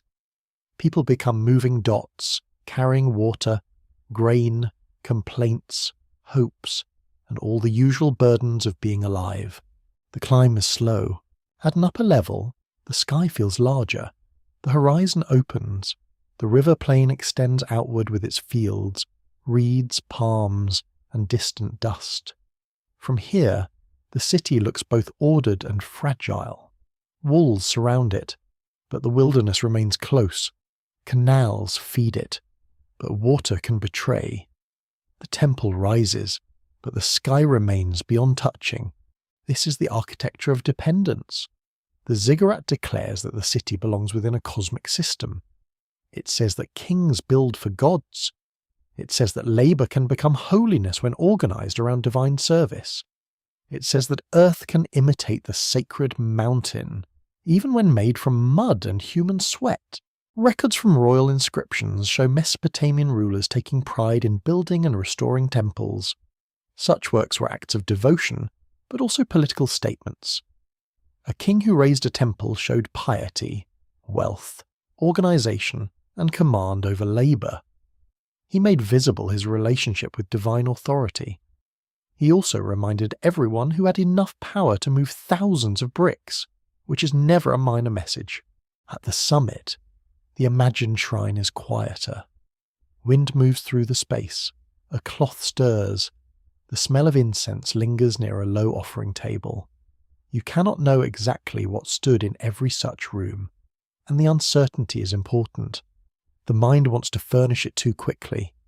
It wants images, lamps, vessels, secret devices, hidden chambers, but ruins resist impatience. Perhaps there was a bed for the god in some traditions. Perhaps offerings were set there. Perhaps rituals marked the presence of a deity whose home below was also a doorway upward. The details change by city and period, but the central feeling remains. This is not ordinary space. It is arranged to host the unseen. The idea of temples as landing places becomes more interesting when softened. Not landing places for machines, but landing places for meaning. Places where divine presence could descend into human order. Places where offerings rose and blessings returned. Places where kings claimed legitimacy and communities performed belonging. The traffic was spiritual, political, sensory, and economic all at once. You can feel that traffic in the wind. Grain moves upward as offering. Smoke moves upward as scent. Prayers move upward as sound. Authority moves downward as kingship, protection, command, or fear. The ziggurat does not need engines to be a technology. It is a technology of awe. It organizes bodies, sightlines, labour, memory, and belief. Below, a procession crosses the courtyard. Musicians play a low rhythm. The sound reaches you softened by height, like a heartbeat wrapped in cloth. Priests move in careful order. People watch from the edges, some reverent, some bored, some probably wondering when food will be served. Human nature survives every sacred occasion. The building gathers all these reactions without caring. It stands in sun and moonlight, through festival, drought, flood repair, royal boasting, and ordinary fatigue. Its bricks hold fingerprints of workers whose names are gone. Its height holds the longing of a city to be seen by its gods. The ancient races said to visit Earth become here, less like figures and more like a question built in brick. What did the Sumerians think came down to dwell among them? A god, a presence, a destiny, a command, a protection, a burden. The ziggurat cannot tell you which word is enough. As the sun lowers, the tower throws a long shadow across the city. People pass through it without pausing. Children play near its edge. A woman balances a jar on her shoulder and disappears into a lane. The sacred and ordinary overlap again, exactly as they always have. The temple mountain remains behind them, waiting for night, waiting for lamps, waiting for prayers to rise. It is not proof of visitors from the stars. It is proof of a civilization that built upward because it believed the world above mattered. And in the hush at the summit, descent still feels possible. A lamp burns low beside a tablet shelf, and the room seems filled with figures that are not quite present. They gather from copied myths, ritual lists, broken lines, and names that have travelled farther than the people who first spoke them.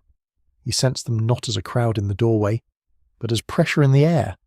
Sages, giants, monsters, fish-cloaked teachers, storm-born creatures, half-remembered beings standing near the edge of humanity. This is where the old Mesopotamian imagination grows stranger. Not because it abandons order, but because it admits that order has borders, beyond the city wall, beyond the canal, beyond the official list of gods and kings. There are other forms.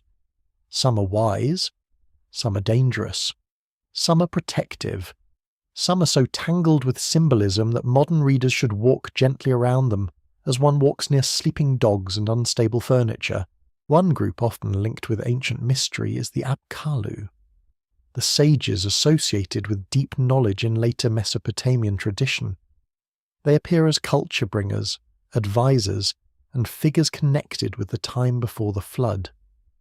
Ancient art sometimes shows protective beings with human bodies, bird features, or fish cloaks, though exact identification can be complicated. Scholars at Yale, Oxford, and the British Museum have studied these figures as part of Mesopotamian religion, royal ideology, and protective ritual. You imagine one of these fish-cloaked sages carved on a palace wall. The body stands upright, solemn and formal. A fish skin falls over the head and back, its open mouth framing the human face beneath. The image is almost gentle and also unsettling. It suggests a being from water, knowledge from below, instruction rising from the deep. Not the sky this time, the deep. The Sumerian and later Mesopotamian world did not place all power above. Fresh waters beneath the earth held wisdom and danger. The marsh, the river, the sea, and the underground deep were alive in thought. Enki, lord of wisdom and sweet waters, belonged to that realm of hidden abundance. Knowledge could rise from below as easily as command could descend from heaven. That balance matters. A quirky fringe tidbit seizes eagerly on the Apkallu. Some modern writers claim they were survivors of an advanced pre-flood civilization, or non-human teachers who instructed early Mesopotamians in writing, mathematics, agriculture, and kingship. Mainstream scholarship understands them through mythology, ritual, and royal symbolism rather than alien contact. Yet the stories do present them as beings who transmit knowledge from an older world, and that is enough to keep imaginations awake. You sit beside the low lamp as the shadows lengthen across the floor. A scribe copies a list of beings used in protective rituals. Their names are not merely decorative. Names have force. A house can be guarded by images buried beneath thresholds. A palace doorway can be protected by composite creatures. A demon can be named to limit its danger. The strange is not always rejected.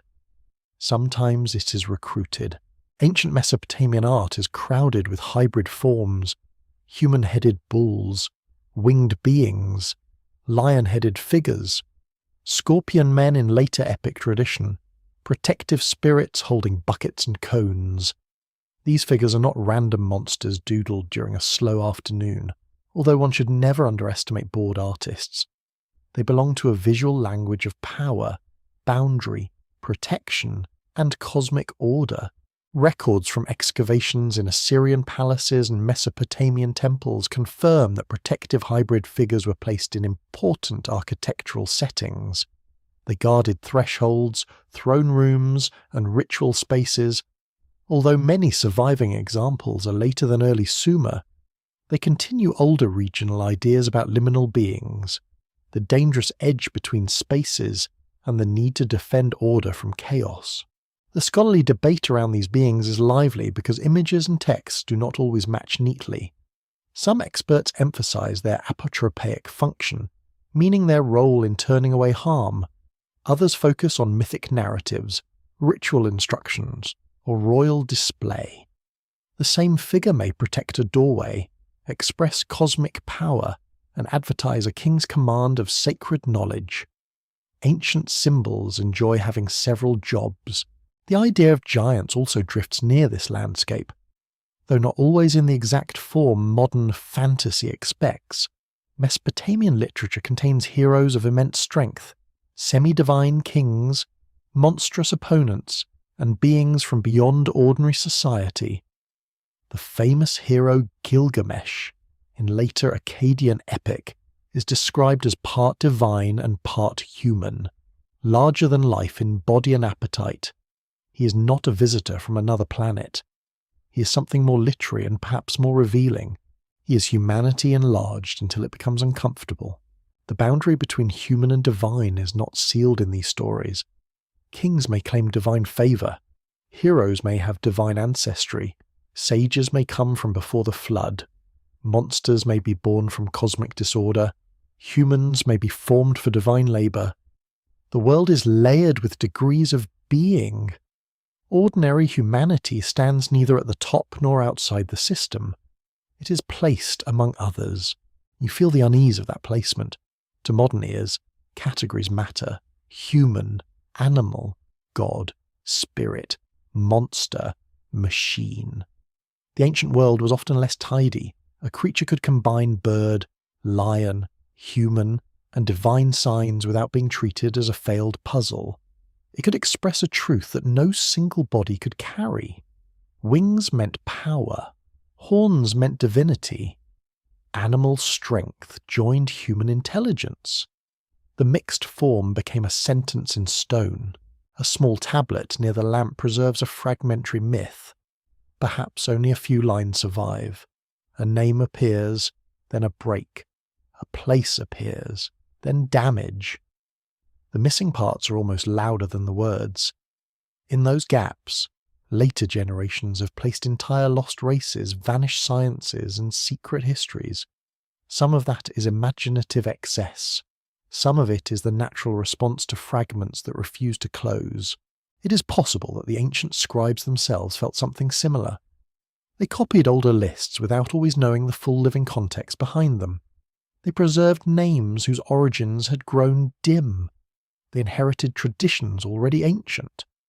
To them, the pre-flood sages and strange beings may also have felt like remnants from a deeper past, partly understood and partly revered. A major scholarly discussion continues around how the Apkallu tradition changed across time. Some researchers trace a movement from wise culture heroes to dangerous or ambiguous figures in later texts. Others connect them with priestly identity, protective magic, and royal claims to ancient wisdom. The debate matters because it shows how ancient beings could be reinterpreted as societies changed. You listen as the scribe turns the tablet carefully. His thumbnail leaves a faint crescent in the clay edge. Outside, night insects begin their thin music. Inside, the lamp flame trembles. The figures in the text remain caught between reverence and threat. They teach, they guard, they frighten. They belong to times beyond memory. The strange races in fragmented myths are not a single people marching through history. They are a scattered family of ideas about knowledge, difference, power, and danger. Some rise from the deep. Some stand at gates. Some accompany gods. Some advise kings. Some are remembered as belonging to an age before catastrophe. Their bodies are mixed because their meanings are mixed. For the sleepy listener, that is enough. You do not need to turn every fish cloak into a diving suit or every wing into a spacecraft part. You can let the images breathe in their own ancient air. You can feel why people made them, feared them, and placed them at thresholds where one world touched another. The lamp burns lower. The room darkens at the corners. On the shelf, the tablets keep their broken company, each one holding a name, a warning, a memory, or a creature whose full story has slipped away. The ancient world does not become less mysterious when studied carefully. It becomes more textured, more human, and sometimes more quietly unnerving. At the edge of the clay, something still watches. The scribal room breathes softly in the late afternoon, as if the clay itself has learned to sleep between words. You sit near a wall lined with tablets, each one marked, dried, stacked, and waiting. Dust clings to the shelves.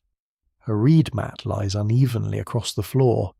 The air carries the smell of wax smoke, damp clay, old baskets, and human concentration. A scribe sits with a tablet balanced in his palm. He's neither a priestly magician nor a modern historian.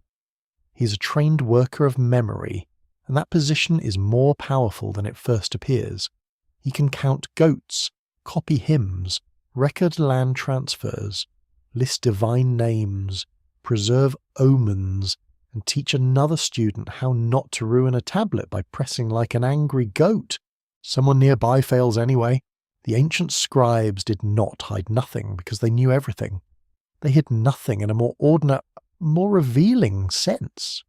They recorded whatever their institutions required, and in doing so they left behind a civilization in fragments of astonishing variety. Administrative accounts sit beside myths. School exercises sit beside royal boasts. Legal contracts sit beside prayers. The sacred and the mundane survive together like neighbours forced to share a courtyard.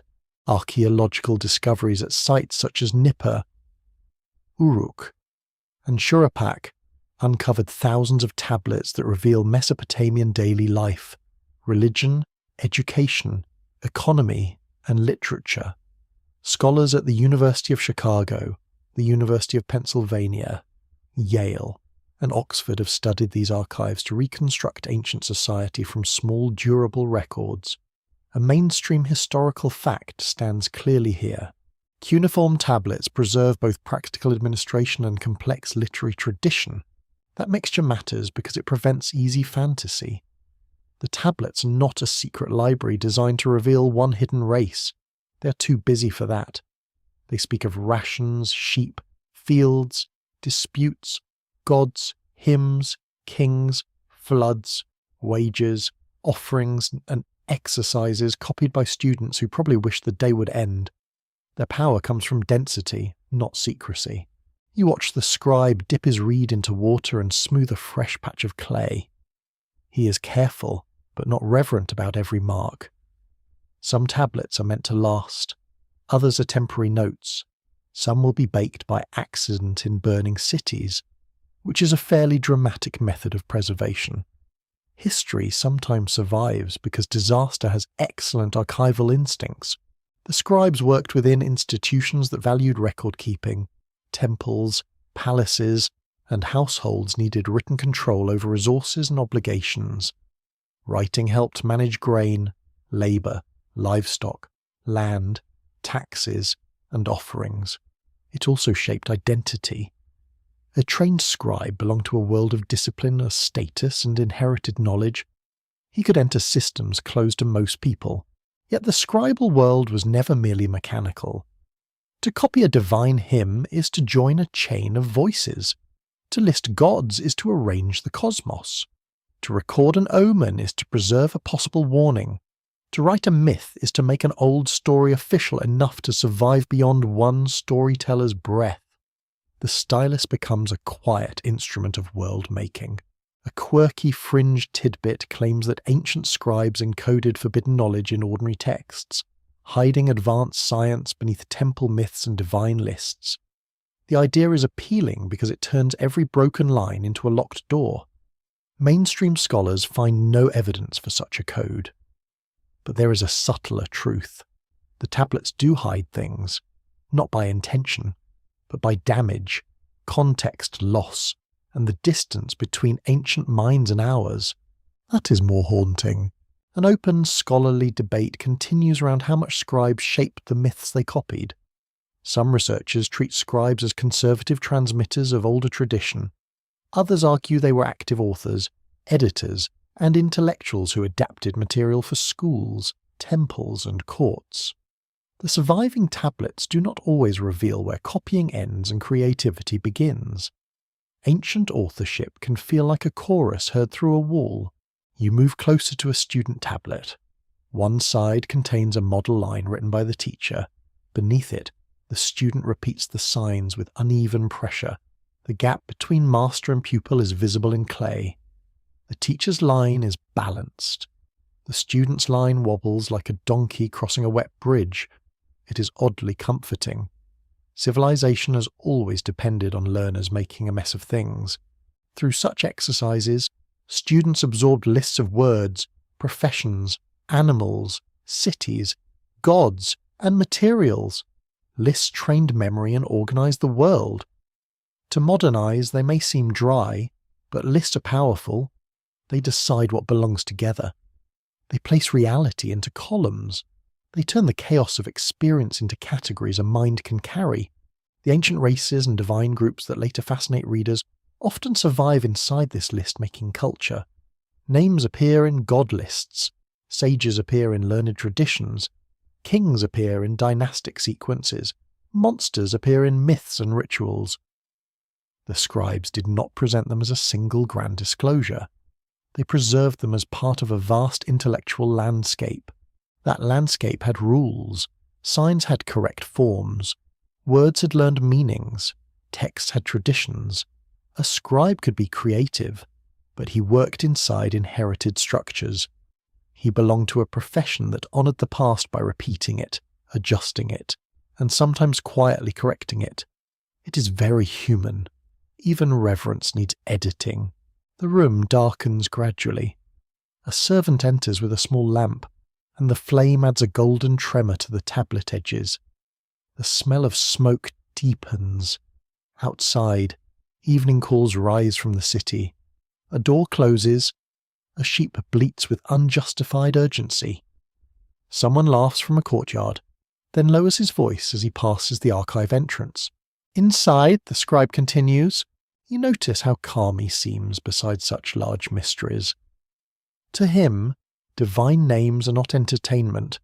They are part of a learned order, flood traditions, ancient kings, strange beings, omens, rituals, and accounts all belong within the same world of writing. He does not need to divide belief from administration as sharply as modern readers do. Grain belongs to the temple. The temple belongs to a god. The god belongs to a cosmic genealogy. The genealogy belongs on a tablet. Everything touches. Records from Mesopotamian scribal education show that students copied older literary works, including hymns, proverbs, and myths. This means that narratives about creation, kingship, and divine beings circulated not only through performance, but through disciplined classroom repetition. A myth could survive because it was sacred, useful, beautiful, traditional, or simply assigned homework again, carrying eternity on its tired back. The debate among historians also turns on who had access to these written traditions. Literacy in cuneiform required training, so most people did not read tablets directly.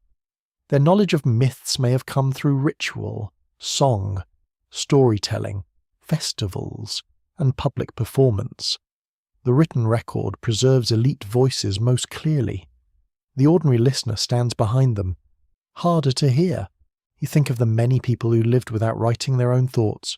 Farmers, potters, mothers, boatmen, soldiers, brewers, shepherds, mourners, children, and the old who sat near doorways watching dust move through sunlight.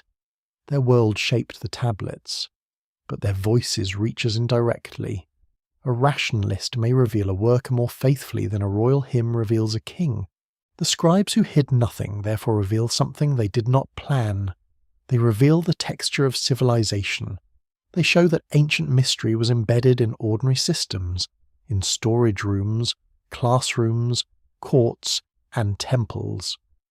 The strange beings were not kept in a single forbidden chamber. They were woven through the mental furniture of a society. Night settles fully. The scribe places one tablet aside and reaches for another. His hand moves with practiced calm. Somewhere outside, stars appear over the river plain, but inside, the small signs become their own constellations. Wedges gather into names. Names gather into memory. Memory gathers into the long, patient survival of a vanished world. The tablet shelf stands silent when the lamp burns low. It does not explain which stories are literal, which are symbolic. and which are older than their own copyists understood, it simply holds them all together. That may be the most honest archive possible. Clay remembers without confessing. The river is black beneath the night. Not empty black, but a living darkness that moves with slow hidden weight. You stand near its bank while the city settles behind you. Lamps flicker in courtyards. Dogs nose through refuse near a wall. A boat knocks gently against its mooring. Wood against wood, patient as a heartbeat. Above the river the sky opens. It is not the washed-out sky of modern streets. It is deep, crowded, sharp, and almost intimate. Stars gather in bright fields. The moon lays a pale path across the current. Planets burn with a steadier light, wandering through the heavens with a dignity that seems deliberate. You can understand why ancient scholars watch them carefully. The sky looks less like scenery and more like a message waiting to be read. Mesopotamian sky knowledge developed over many centuries, especially in later Babylonian tradition, where observers recorded lunar eclipses, planetary movements, and celestial omens with remarkable patience. Researchers at Brown, Yale, and the University of Chicago have studied these records as part of the deep history of astronomy and mathematical observation. The mainstream fact is clear. Ancient Mesopotamian scholars helped create some of the earliest systematic traditions of celestial record-keeping. You hear reeds shifting along the river's edge. A night bird calls once, then falls silent. The smell of wet mud rises through the cooler air. Somewhere behind you, a priest or scholar may be standing on a roof, comparing what he sees with what older tablets recorded. To him, the sky is not silent decoration. It is a field of signs. In Mesopotamian thought, celestial events could be linked with earthly consequences. A lunar eclipse might concern the fate of a king. The appearance of Venus could be tied to divine presence and political meaning. Storms, halos, conjunctions, and unusual brightness might be entered into omen collections. The heavens were not worshipped only as beautiful lights. They were studied as part of a cosmic administration. That phrase feels oddly suitable. The gods had names, ranks, cities, temples, and symbols. The stars and planets were woven into this ordered world. Heaven was not chaos. It was patterned, and pattern invited interpretation. When people see pattern, they ask what it wants. They ask whether the world is warning them, guiding them, judging them, or simply showing off with unnecessary elegance. A quirky fringe tidbit claims that the Sumerians possessed impossible astronomical knowledge given to them by ancient visitors. The most famous versions speak of hidden planets, advanced maps of the solar system, or technical information preserved in myth. Mainstream scholars reject these claims, especially when they rely on mistranslations or images taken out of context. Still, the fascination persists because the Mesopotamians truly were careful skywatchers, and careful ancient knowledge can look magical when seen from a distance. You look up and try to imagine the difference between knowledge and wonder in such a world. It is not a clean division. A scholar may measure the moon and still fear the message of an eclipse. A priest may know a planet's cycle and still address it through divine language. A king may consult experts not because he is foolish, but because he rules within a universe believed to have signs woven into its fabric. The river moves beside you, reflecting broken pieces of heaven. Each ripple carries a star, bends it, and lets it go. The sight feels like a lesson in interpretation. The sky is above, but its image is below. The message is bright, but its reflection trembles. Perhaps every reading of heaven is like that, an attempt to hold something that keeps moving. An open scholarly debate continues over how to define the relationship between astronomy and astrology in ancient Mesopotamia. Some historians emphasize empirical observation and mathematical prediction. Others stress that these practices were inseparable from omen lore, ritual response, and royal decision-making. The categories modern people use do not always fit ancient systems neatly. The scholars of Mesopotamia were not modern scientists, but neither were they careless dreamers. They were attentive. That attention made the sky a kind of archive. Generations of observers could compare events, preserve records, and refine expectations.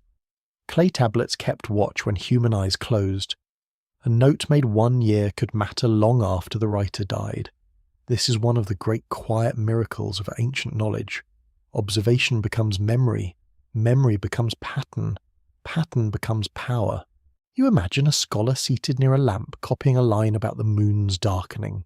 His tablet is small, his work exact. Outside, people may sleep through the event.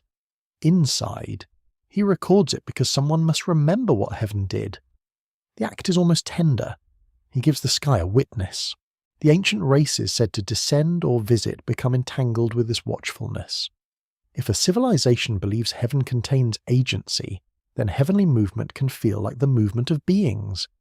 If planets are linked with gods, then their cycles become divine journeys.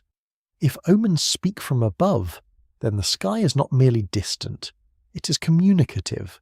It looks down, and humanity looks back. This does not mean ancient people saw spacecraft in the stars. It means the stars belong to a living system of meaning. A modern reader who leaps immediately to machines may miss the older strangeness. The heavens did not need engines to be active. They had order, they had timing, they had recurrence, they had the ability to frighten kings. That last talent is impressive. You listen to the city behind you. A gate closes, someone coughs inside a house. A baby cries, then is soothed by a low voice. The ordinary world continues under the immense roof of night. People sleep while celestial bodies move through paths older than their city. The contrast is calming and uneasy at once. Human lives are brief. The sky is patient. Sumerian and later Mesopotamian texts also connect important deities with celestial bodies. Inanna, known in later Akkadian as Ishtar, was associated with Venus, the bright morning and evening star. The moon god and sun god also held major roles in timekeeping, judgment, and ritual life. These associations show how divine presence could be made visible in recurring lights above the world. You can feel why Venus mattered. It appears with startling beauty near dawn or dusk, brilliant enough to command attention even from the tired and practical. It vanishes for periods, then returns.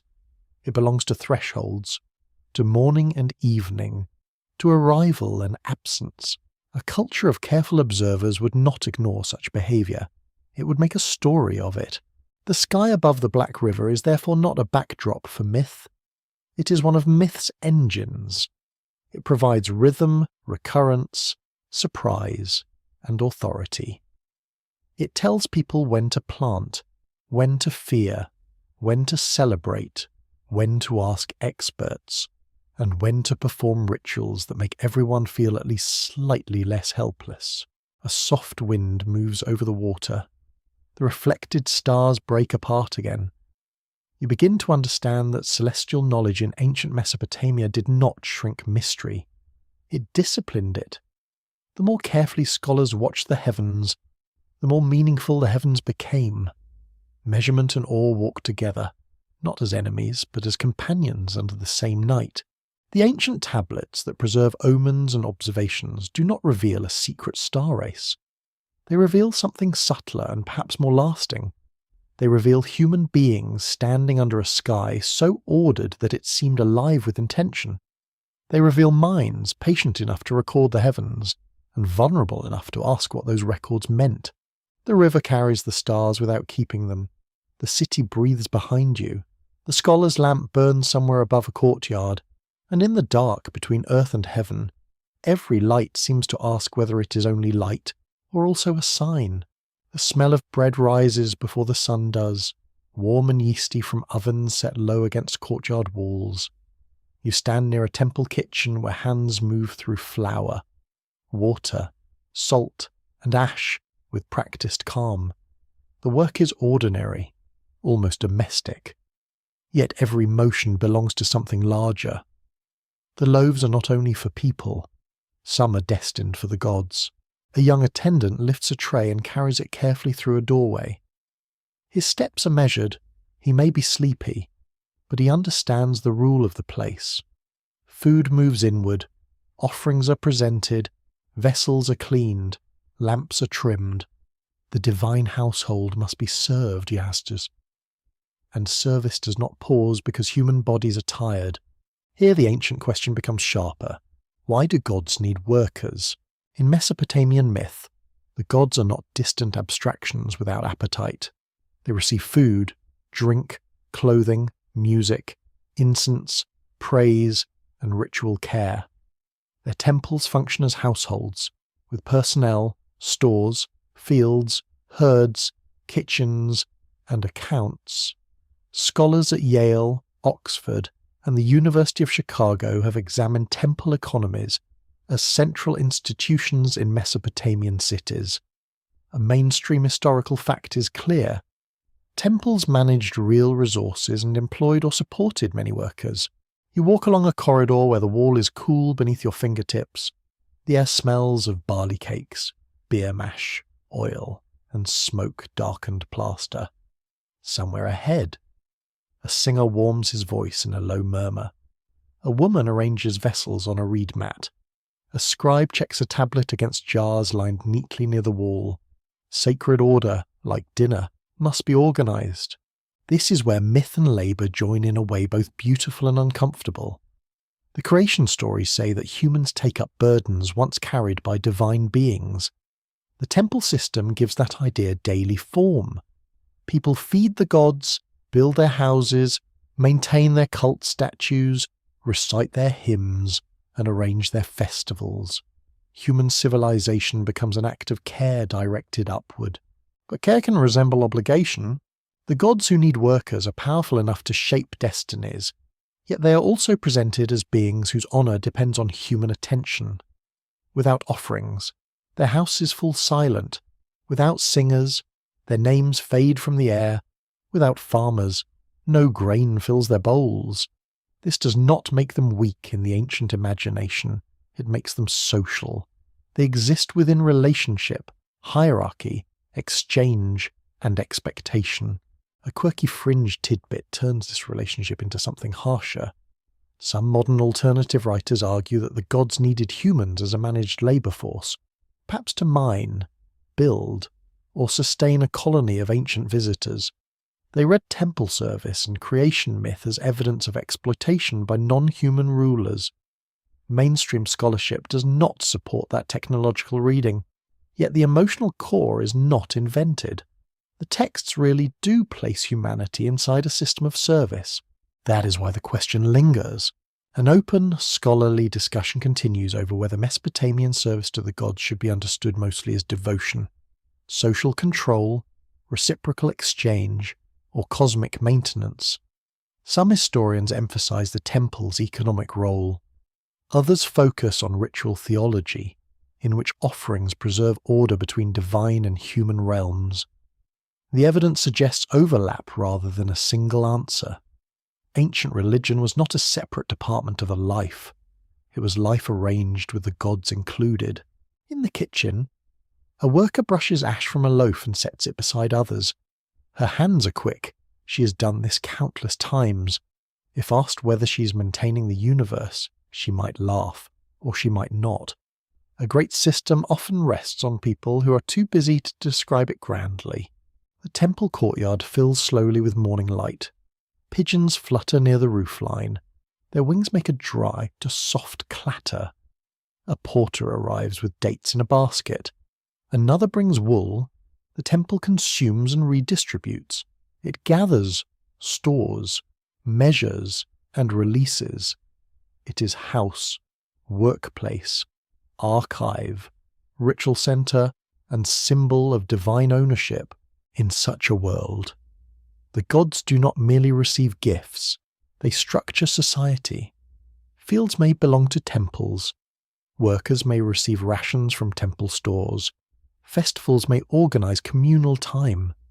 Offerings may express devotion, loyalty, fear, habit, and political order all at once. The line between worship and administration becomes thin enough to step over without noticing. That thinness is important because it reveals the ancient system beneath the stories. The gods need workers because the world itself is imagined as work. Canals must be cleared or fields die. Bricks must be made or walls decay. Songs must be sung or memory fades. Bodies must be fed or power collapses. Even divine power enters human time through repeated acts. You stand near the threshold of a sanctuary. The space within is dim and the air is still. A cult image may stand there, dressed, washed, and treated as the embodied presence of the deity. Modern readers may call it a statue, but that word is too small for the ritual life around it. To the people who serve it, this is not decoration. It is a point of presence. A short pause settles. The god is here. That belief changes everything. Food set before the image is not pretend food in the mind of the worshipper. Clothing placed upon it is not theatre only. Rituals make presence possible, or visible, or stable. The divine being is served as a great lord because the city depends on that relationship holding. Records from temple archives show the enormous practical detail behind such service. Offerings were counted, personnel were assigned, animals, oil, grain, textiles, and beer moved through institutional channels.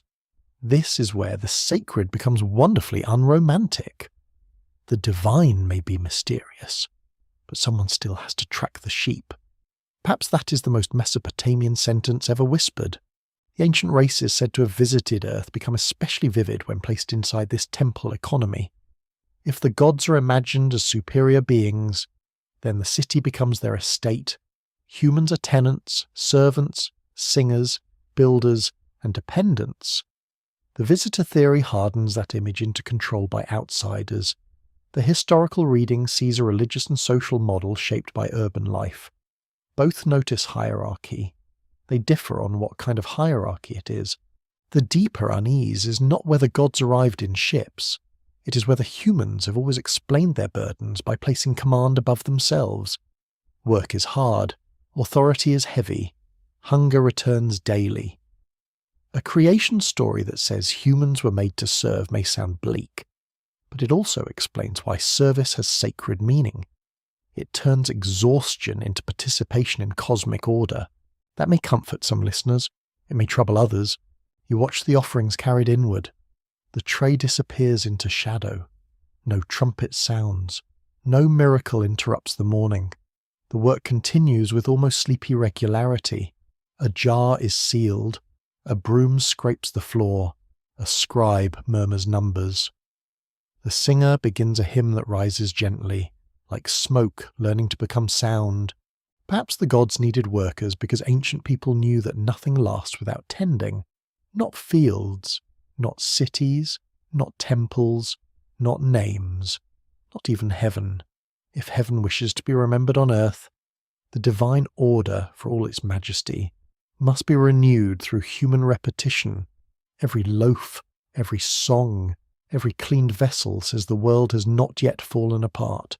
You step back into the courtyard as the sun lifts higher. The temple walls glow pale gold. People pass in and out carrying baskets, tools, tablets, and offerings. No one appears especially amazed. Sacred duty has become daily routine, and daily routine has become the hidden skeleton of civilization. The gods sit above humanity in the stories, yet their presence depends on human hands below. That paradox remains quietly unsettling. The masters need servants, the immortal need bread, the distant need remembrance. And in that exchange, humanity discovers both its burden and its strange power. A desert wind moves softly across the road, carrying the dry scent of dust, wool, donkey sweat, and distant fires. You're no longer standing inside one city's walls. You are travelling outward with merchants, messengers, soldiers, singers, and stories. The river plain widens behind you, while foreign hills rise ahead like sleeping animals beneath the haze. Civilizations do not keep their myths in sealed jars. They trade them, bend them, translate them, argue with them, and carry them into new rooms. A tale told beside one river may find another mouth beside another river. A god may cross a border under a changed name. A flood survivor may become familiar in one land and transformed in another. Memory travels with people, and people rarely travel alone. Ancient Mesopotamia was deeply connected with surrounding regions through trade, warfare, diplomacy, migration, and scribal culture. Records and archaeological finds show contact with Anatolia, the Levant, Iran, the Gulf, and Egypt across different periods. Scholars at Yale, Oxford, Stanford, and the University of Chicago have studied these exchanges as part of the wider ancient Near Eastern world. A mainstream historical fact is clear. Mesopotamian ideas move through networks far beyond one city. You hear the caravan before you see all of it. Hooves strike packed earth. Harness rings click. Men call to animals in tired voices. Bales of wool sway. Jars are wrapped in reed matting. A trader checks a seal impression with the grave concentration of someone protecting profit, which is among humanity's oldest sacred instincts. Along such routes, objects moved. Lapis lazuli from distant mountains, cedar from far forests, metals, shells, textiles, oils, grain, and carved stones. Alongside those objects moved words, names of gods, ritual gestures, stories of creation, images of monsters, claims of kingship, songs for the dead, warnings about floods. No one could measure myth in a basket, but myth travelled anyway. This wider movement helps explain why echoes appear across ancient cultures. Flood stories are found in Mesopotamian literature and later in other traditions. Divine councils appear in many ancient settings. Culture heroes, giants, hybrid guardians, and sky powers recur across regions. The careful listener notices pattern without forcing every pattern into a single hidden manuscript. That restraint matters. A quirky fringe tidbit insists that similar myths across the world prove a shared memory of ancient visitors who taught all civilizations from one source. Pyramids, ziggurats, flood heroes, star gods, and sacred mountains are pulled into one grand design. Mainstream scholars reject such sweeping claims when evidence is weak or simplified. Yet the comparison itself is not foolish. Humans do create recurring symbols because human life faces recurring mysteries. Water destroys, sky overwhelms, death frightens, authority needs explanation. Knowledge seems to arrive from somewhere beyond ordinary experience. These shared conditions can create similar stories without requiring one secret race behind them. At the same time, real cultural transmission also happened. The challenge is knowing when resemblance means borrowing, when it means shared environment, and when it means the human mind repeating itself. An open scholarly debate continues around how Mesopotamian flood traditions influence later religious literature. Some researchers emphasize direct literary transmission through scribal and imperial contact. Others stress broader regional storytelling shaped by common experiences of dangerous waters. The most careful scholars do not treat similarity as automatic proof. They examine language, dating, geography, and historical pathways. You stop at a way station where traders rest in the shade. A pot of stew simmers over a small fire. The smell of onions, lentils, and smoke drifts through the evening air. Someone repairs a sandal strap. Someone else boasts about prices in a city no one present can verify. The world is ancient, but the conversation is painfully recognizable. A storyteller begins speaking as the light fades. His audience is mixed. Some know his tale, some know a different version, a few pretend not to listen, which is the traditional posture of people listening very carefully. He speaks of a time when divine beings shaped the world, when humans learned work, when waters rose, when one survivor carried memory across destruction. The details shift as he speaks. The story adjusts to new ears. This is how echoes form. When myths move, they do not remain unchanged. They adapt to local gods, landscapes, political needs, and moral concerns. A Mesopotamian flood tale may emphasize divine noise, divine regret, and the survival of ritual order. Another tradition may reshape the flood into a different theological lesson. A culture hero may become a prophet elsewhere, or a wise king, or a warning. Myth is not a fossil, it is a living traveller. The ancient races imagined from tablets also travel in modern imagination. The Anunnaki become spacefarers. The Apkallu become alien teachers. Giants become hybrid bloodlines. Ziggurats become landing platforms. These modern versions are not ancient beliefs in a direct sense. They are new myths made from old fragments, shaped by rockets, archaeology, mistrust of authority, and the deep modern hunger for origins grander than textbooks allow. That hunger should not be mocked too quickly. It is human. People want the past to contain hidden doors. They want to believe the oldest stories remembered more than scholars admit. They want evidence that humanity was noticed, guided, or chosen by powers beyond itself. The danger comes when desire replaces evidence. The beauty comes when wonder leads to deeper attention. You look toward distant hills where the road disappears. Beyond them lie other languages, other shrines, other skies watched by other priests.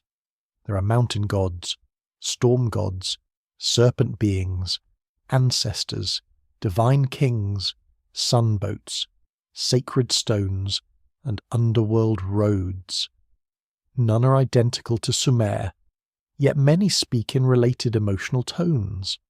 They tell humanity that it lives inside a universe crowded with powers. Researchers continue to compare ancient Near Eastern texts through philology, archaeology, and history of religion. The work is patient and often less glamorous than alternative theories, but it reveals real connections. Tablets found in royal archives, letters between courts, shared artistic motifs, and translated myths all show that ancient cultures were intellectually porous. They borrowed, resisted, adapted, and remembered. Porous is a quiet word, but it changes everything. It means the hidden timeline is not a single straight road from one source. It is a delta, branching like rivers through mud. Ideas separate, rejoin, silt up, and break new channels. A divine counsel in one text may resemble another because scribes learned, translated, or inherited motifs. A flood story may travel because empires moved people and tablets. A sacred mountain may appear in many places because humans everywhere look upward and dream of meeting points. At night, the caravan camp settles under stars, animals kneel in the dust, fires burn low. The storyteller's voice softens. Above him, the sky seems the same sky that covered Uruk, Eridu, Kish, and countless unnamed villages. It also covers lands far beyond them. The stars do not recognize borders. Humans draw borders, then trade stories across them anyway. You feel the comfort and unease of that thought. Perhaps the ancient echoes beyond Mesopotamia do not prove one lost race guiding the world. Perhaps they reveal something even more intimate. Human beings, separated by deserts, mountains, seas, and languages, keep asking the same night questions. Who made us? Who rules above us? Why must we work? Why does water take what we build? What knowledge came before memory? The road grows quiet. A final spark lifts from the fire and vanishes before reaching the stars. Somewhere in the darkness, a trader turns in his blanket and dreams of home. The stories keep travelling without footsteps, passing from mouth to tablet, from tablet to translation, from translation to your listening mind. And across those distances, the old patterns continue to answer one another. Never quite the same, never wholly alone. The modern reading room is cool, bright, and almost too clean after so much ancient dust. You sit at a long table beneath quiet lamps, surrounded by catalogues, photographs, transliterations, and books with covers the colour of old bone. Outside, traffic moves beyond thick windows. Inside, The dead languages wait with a patience that can feel slightly judgmental. A scholar bends over a tablet photograph, tracing a line of wedge-shaped signs with one finger. She's not looking for spaceships. She's looking for grammar, damage, variant readings, missing signs, scribal habits, and the stubborn little problems that make ancient texts both thrilling and rude. One broken corner can ruin a sentence. One sign can carry several possible values. One copied mistake can wander through centuries wearing the face of tradition. This is the place where desire meets discipline. Modern study of Sumerian and Akkadian texts grew through the work of excavators, museum curators, linguists, historians, and Assyriologists across many institutions. Universities such as Oxford, Yale, Harvard, Chicago, and Pennsylvania have trained specialists who spend lifetimes on cuneiform sources. Their work is slow, technical, and deeply human. A mainstream fact stands firmly here. The ancient tablets are read through painstaking comparison, not through sudden revelation. You turn a page and find a photograph of a tablet covered in neat wedges. At first it seems unreadable, like a field after birds have walked across it. Then the scholar begins to explain. This sign may mark a divine name.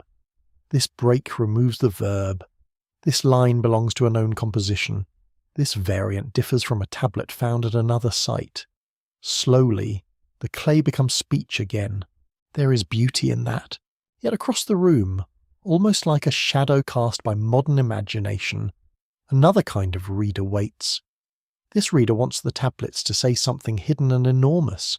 He wants ancient gods to become visitors, temples to become platforms, creation myths to become genetic records, and King List to become proof of non-human rule.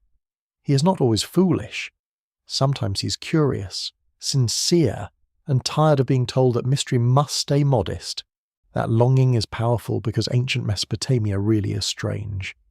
The texts speak of gods descending, kingship coming from heaven, humans shaped for service, sages from a pre-flood age, and rulers whose reigns defy ordinary life. These elements are authentic parts of ancient tradition. The disagreement begins when symbolic, theological, and political language is turned into literal modern technology. A quirky fringe tidbit belongs to the 20th century and its fascination with ancient astronauts. Popular writers claim that Mesopotamian tablets described planetary visitors who created or guided humanity. The idea spread through books, television, and late-night conversations held with suspicious confidence. Scholars objected because these claims often relied on mistranslations, selective quotation, and interpretations detached from the wider body of cuneiform evidence. Still, the fringe version survived. It survived because it offers a clean story. Visitors came, humans were made, kings served them, floods reset the plan, traces remain in tablets. The narrative is dramatic, simple, and emotionally satisfying. Serious history offers something less tidy. It offers competing city traditions, scribal schools, damaged tablets, shifting divine roles, symbolic numbers, ritual economies, and debates that refuse to end politely. The careful path is less simple, but richer. An open scholarly debate continues around how best to read myth as evidence. Some historians emphasize myth as a social and political tool. Others examine psychological patterns, ritual performance, environmental memory, or theological imagination. No serious scholar treats myth as useless fiction. Myth is evidence, but not always evidence for the event it describes on the surface. It may reveal values, fears, structures, memories, and possibilities. You sit with that distinction under the reading room lamp. A myth may not prove that a god walked physically through a city street. It may prove that the city understood power as divine presence. A flood story may not prove a single universal deluge. It may prove that water disasters shaped memory so deeply that they became cosmic history. A list of impossible kings may not prove immortals. It may prove how authority claimed roots beyond human time. The difference is not small. Outside the window, A bus sighs at the curb. Someone in the hallway laughs softly, then remembers where they are. The reading room returns to silence. The scholar writes a note in pencil. She crosses it out. She writes another. Even certainty has to behave itself here. The ancient tablets demand humility from everyone. They frustrate the fringe theorist who wants proof too quickly. They also frustrate the skeptic who wants to dismiss wonder too easily. The best reading stands somewhere quieter. It admits that the texts are not modern science reports. It also admits that they are not empty fantasies. They are profound human attempts to describe existence inside a world, crowded with seen and unseen powers. Scholars of doubt and desire form a strange triangle. The scholar asks what the text can support. Doubt asks where interpretation has gone too far. Desire asks why the story feels meaningful anyway. None of these should rule alone. Desire without evidence becomes fantasy. Doubt without imagination becomes dust. Scholarship without wonder becomes paperwork. And the ancients already gave us quite enough paperwork. You notice a museum label in a catalogue. It describes a tablet as administrative, probably concerning grain. Another page shows a mythic composition. Another contains a lexical list. Together they create a civilization more complex than any single theory can hold. The same people who counted sheep imagined divine assemblies. The same scribal culture that tracked rations preserved pre-flood sages. This mixture is not a problem to solve. It is the texture of the past.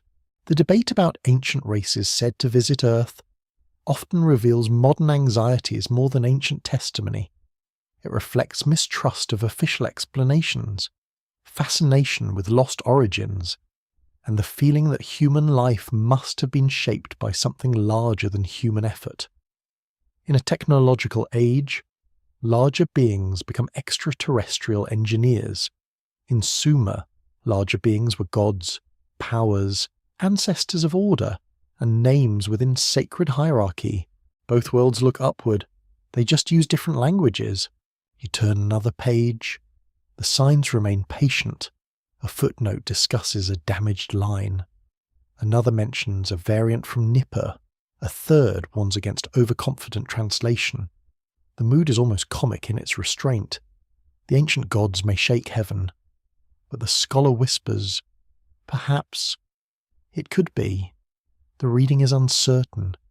There is a kind of grace in that caution. Perhaps uncertainty is not the enemy of mystery. Perhaps it is mystery's proper room. The hidden truth about these tablets may not be that they contain a suppressed record of alien races. It may be that early civilization already imagined humanity as secondary, dependent, watched, created, assigned, vulnerable, and surrounded by powers older than memory. That is unsettling enough. It does not need engines in the clouds to disturb the sleep. The reading room grows dimmer as evening settles beyond the glass. The scholar closes one book and leaves another open. The tablet photograph remains on the table, silent and small. It has survived kings, floods, fires, theft, excavation, translation, argument, and imagination. It will likely survive many of us too, which is slightly impolite but impressive. You remain with the clay a little longer. Doubt sits on one side of you, desire sits on the other, between them. The tablet does not choose. It simply keeps its marks, waiting for the next reader to ask too much, too little, or perhaps just enough. And in that quiet tension, the ancient voices continue. You sit in the dimness of an imagined archive, where every tablet seems to belong to a larger design not yet fully visible. The shelves are uneven. Some clay is whole. Some is cracked. Some has lost the very lines you most want to read, which feels less like accident and more like the past having a private sense of humour. Still, a pattern begins to form, not a proof, not a hidden chart, not a forbidden map of visitors moving across Earth with perfect clarity. The pattern is older and more human than that. It is made from cities, gods, workers, kings, sages, floods, stars, temples, and broken memory. Each part seems separate at first, yet together they suggest a system by which ancient Mesopotamians placed humanity inside a layered universe. At the top stand great divine powers, arranged in families, ranks, councils, and regions of authority. They belong to heaven, storm, fresh water, fertility, war, love, judgment, and the underworld. They are not vague forces. They have names, households, stories, symbols, and tempers. Ancient Mesopotamian religion, studied by scholars at Yale, Oxford, Chicago, and other major centres, shows a complex divine hierarchy embedded in city life and royal ideology. Beneath them stand other divine or semi-divine beings. Sages appear near the boundary of pre-flood time. Protective spirits guard thresholds. Hybrid figures mark dangerous crossings. Monsters appear where order meets chaos. Heroes carry bloodlines that reach toward the gods. These figures are not one race, not one species, not one tidy category. They form a crowded borderland between humanity and the powers above or below. Then come kings. Kings are human. Mostly. But never merely human in political imagination. Their authority must be sanctioned from beyond themselves. Kingship descends from heaven. The king builds temples, restores offerings, fights enemies, judges disputes, and claims to preserve cosmic order. He is not a god in every Mesopotamian context, yet he stands closer to divine command than ordinary people do. That closeness is useful, impressive, and probably very convenient for taxation. A mainstream historical fact stands beneath this structure. Mesopotamian kings often used inscriptions and temple-building projects to present themselves as chosen, supported, or commanded by gods. Archaeologists and historians have studied royal inscriptions as evidence for the union of religion and political authority. The king's legitimacy was not only military, it was sacred performance made visible in brick, statue, seal, and text. Below kings stand the city and its people.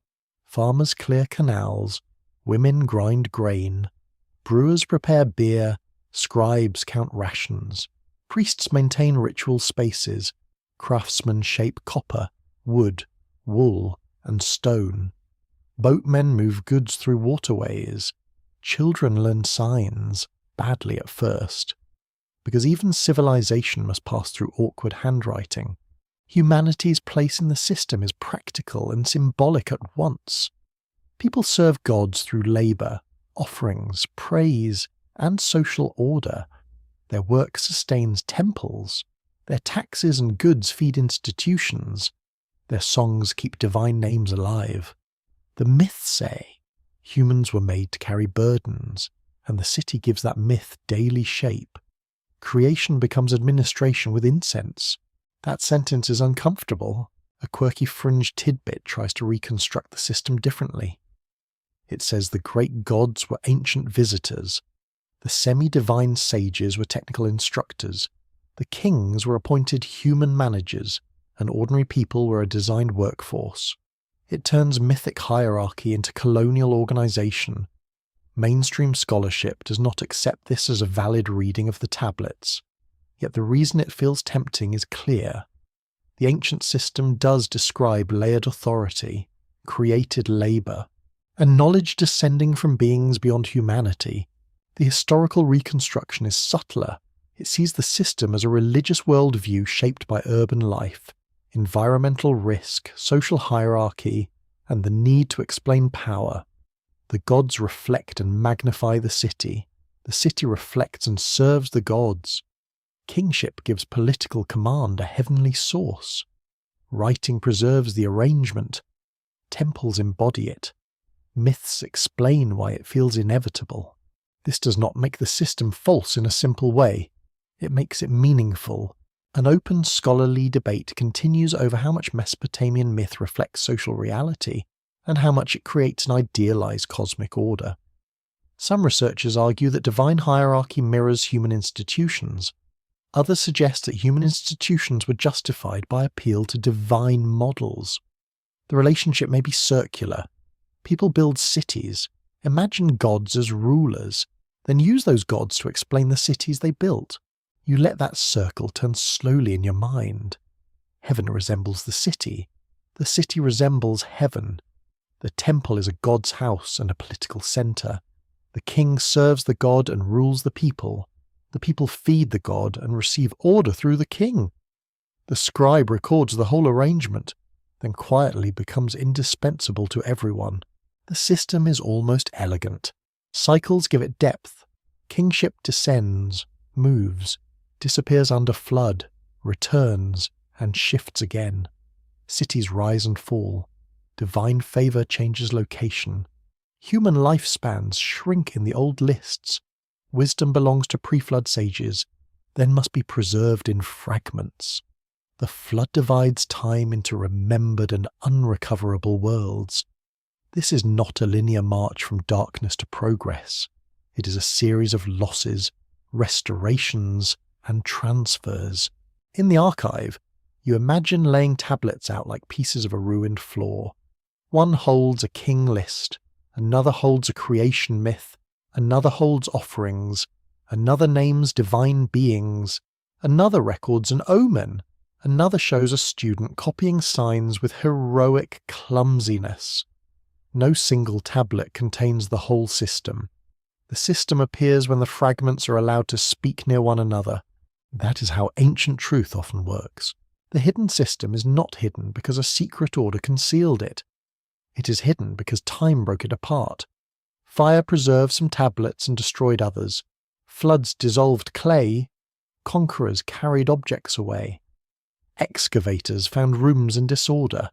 Museums separated archives across continents. Scholars restored meaning line by line. Modern readers then arrived with their own hunger and their own myths.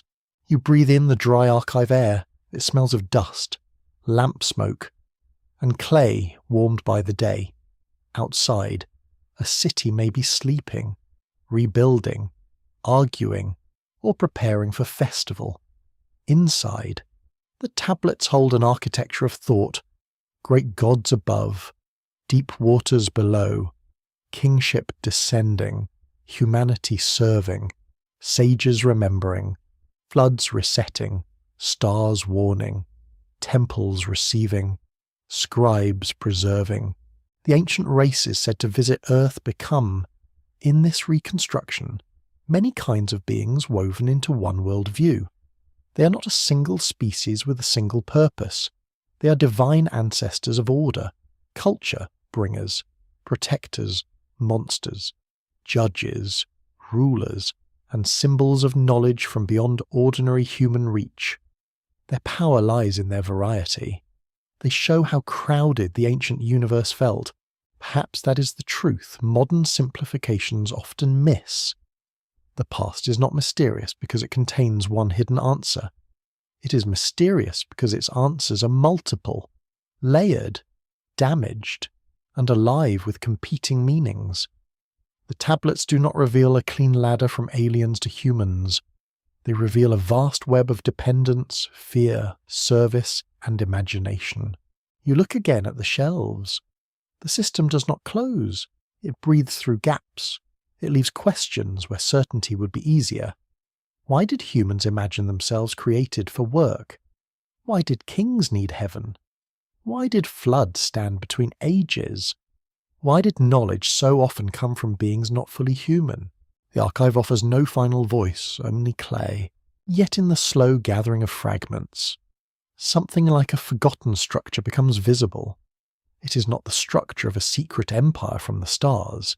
It is the structure of human beings trying to live beneath forces larger than themselves, and giving those forces names, houses, servants, stories, and stars. The lamps burn lower, the tablets remain, and the system waits, incomplete but not silent. The night settles over the city like dark wool, warm at first, then slowly cooler against the skin. You walk through narrow lanes where walls lean close, and the last sounds of work fade into domestic quiet. A pot lid clicks into place. A mother murmurs to a child. Somewhere. A door bar drops into its socket with a wooden thud that feels older than language. Above the roofs, the temple remains visible. It is only a shape now, black against a sky filled with patient stars. Yet even in darkness, it organizes the city. People sleep beneath its presence. They may not think of gods with every breath, but their lives have been arranged around powers that outlast any single human desire. Offerings, taxes, festivals, laws, fears, hopes, burials, songs, and names all pass through that unseen arrangement. You feel the ancient gaze most strongly here, not as a pair of eyes in the sky, but as a condition of living under judgment. The tablets preserve a world where humans are seen by gods, counted by institutions, ruled by kings, and remembered by scribes. To live in such a world is to be placed. Your labour has a place. Your city has a place. Your king has a place. Even your death has a place. That placement can comfort. It can also confine. A mainstream historical fact stands quietly behind this feeling. Mesopotamian legal, administrative, and religious texts show a society deeply concerned with order, obligation, inheritance, labour, offerings, and divine justice. Scholars at Yale, Oxford, Chicago, and Harvard have studied these records to understand how early urban life shaped human identity. The tablets do not reveal abstract philosophy first. They reveal people living inside systems of duty. You pass a courtyard where a small lamp still burns. Its light touches a grinding stone, a folded cloth, a sleeping dog, and a jar sealed with clay. These objects are humble, yet they belong to the same world as kingship descending from heaven. That is the strange beauty of ancient history. Cosmic ideas do not float above life forever. They come down and sit beside the water jar. Humanity under ancient eyes is not humanity as master of the earth. It is humanity as tenant, worker, petitioner, singer, and survivor. People ask for protection from gods because the world is dangerous. They serve temples because order must be maintained. They obey kings because authority claims divine backing. They record names because forgetting is another kind of death. The unsettling thought is that humans may have accepted a secondary role because life taught them secondary status daily. Rivers rose without permission, storms ruined plans, disease moved invisibly through families, crops failed, infants died, kings demanded labour, enemies breached walls. In such a world, the idea that humanity stood beneath larger powers did not require imagination alone. It required only attention. A quirky fringe tidbit takes this ancient humility and turns it into a literal memory of domination by visiting races. In that reading, humans were watched because they were managed. They served because they had been designed to serve. Their cities grew under supervision, and their myths preserved obedience to non-human rulers. Mainstream scholars reject that conclusion, but the emotional seed is real. The tablets do speak of dependence. Perhaps that is why the theory endures. An open scholarly debate continues around how ordinary Mesopotamians experienced divine justice and personal religion. Some researchers emphasize official temple ritual and royal ideology. Others study prayers, letters to gods, and household practices that reveal more intimate forms of devotion. The evidence suggests that belief was not only imposed from above, people also sought comfort, healing, forgiveness, and meaning in their own fragile lives. You hear that intimacy in a whispered prayer. Someone kneels near a household shrine, not before the great public face of the empire, but before a small place of offering. The room smells of oil, wool, old plaster, and herbs hung to dry. The prayer may ask for health, a safe birth, a fair judgment, or relief from guilt. It may not mention cosmic races or pre-flood kings. It may simply ask not to be abandoned. That smallness matters. The grand system of gods and kings can feel overwhelming, but ancient life was lived one fear at a time. A father worries over a sick child, a widow worries over property, a worker worries over rations, a merchant worries over a caravan, a ruler worries over omens, enemies, and the inconvenient truth that palaces also burn. Everyone stands under something. The tablets suggest that humans search for origin because they also search for permission. Why are we here? Who placed us here? What do we owe? What may we ask in return? These are not decorative questions. They shape how a person wakes, works, obeys, resists, mourns, and hopes. A creation myth is not only about the beginning, it is about the burden of every morning. You move past the sleeping houses toward the city edge. The air grows cooler near the fields. Frogs call from the irrigation channels. A breeze carries the smell of water, mud, and cut reeds. Beyond the last wall, the plain opens under starlight. It feels beautiful and exposed, a place where human order thins quickly into darkness. This exposure helps explain the need for watchers. If gods see, then chaos is not absolute. If stars warn, then disaster may have meaning. If kingship descends, then rule is not merely violence. If humans were created for service, then labour is not only exhaustion. The ancient worldview turns vulnerability into relationship. It does not remove fear, it gives fear a grammar. That grammar can be harsh. A person suffering misfortune might wonder which god had been offended. A city defeated in war might interpret ruin as lost divine favour. A king facing eclipse might perform rituals to shield himself or his land. Meaning can console, but it can also accuse. To be watched is not always gentle. Still, there is tenderness in the record. Mesopotamian prayers often show people pleading with gods in deeply personal language. They ask to be heard. They confess confusion.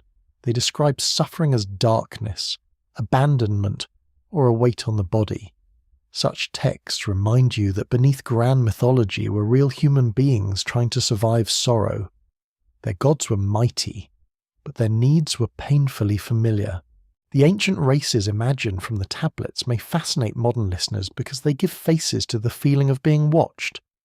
Yet the deeper historical truth may be that early city dwellers already understood themselves as living beneath layers of authority, divine, royal, institutional, ancestral, natural. The eye above was not one eye. It was a network of forces pressing upon the human day. You pause near a canal where moonlight lies on the water. The reflection trembles whenever a frog breaks the surface. You think of the scribes who pressed names into clay, of kings who claimed heaven, of workers who carried bricks, of mothers who whispered prayers, of scholars who now argue over broken lines. All of them are gone. Their systems are broken. Their gods no longer receive offerings in those old houses. Yet their questions remain strangely alive. What is a human being when measured against deep time? A servant, perhaps. A rebel, perhaps.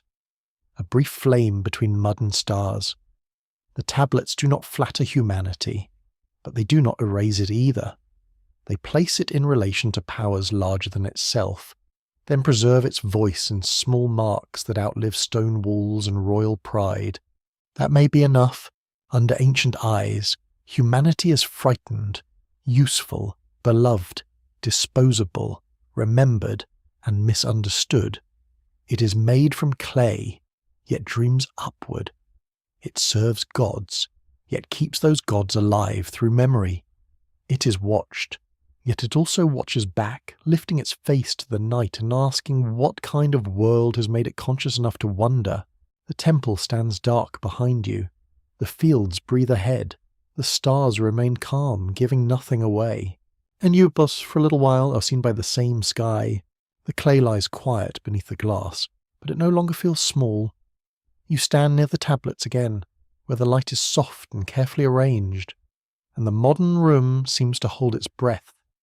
The wedges in the clay are tiny, almost modest. They do not look like the remains of a world that argued with heaven. Yet they are, The tablets have travelled farther than their makers ever imagined. They passed through fire, burial, flood, excavation, packing crates, museum catalogues, academic arguments, and the long restless hunger of modern minds. They were lifted from broken cities and placed in drawers, cases, and study rooms. Their clay bodies are damaged, but their silence has weight. It is the silence of things that have seen empires become dust. You look at one tablet and imagine the fingers that shaped it. They were not mythical fingers. They belonged to a person who felt heat, boredom, hunger, pride, irritation, perhaps love. Someone pressed signs into clay and did not know that centuries would fall away around that gesture. The tablet became a survivor by accident, discipline, and disaster. It became a small island of memory in a sea of loss. A mainstream historical fact rests at the centre of this final stillness. Museums and research institutions across the world preserve hundreds of thousands of cuneiform tablets and fragments from Mesopotamia. Scholars from places such as Oxford, Yale, Harvard, Chicago, and the University of Pennsylvania continue to study them as primary evidence for ancient language, religion, law, economy, literature, and thought. The clay still teaches because the archive is not exhausted.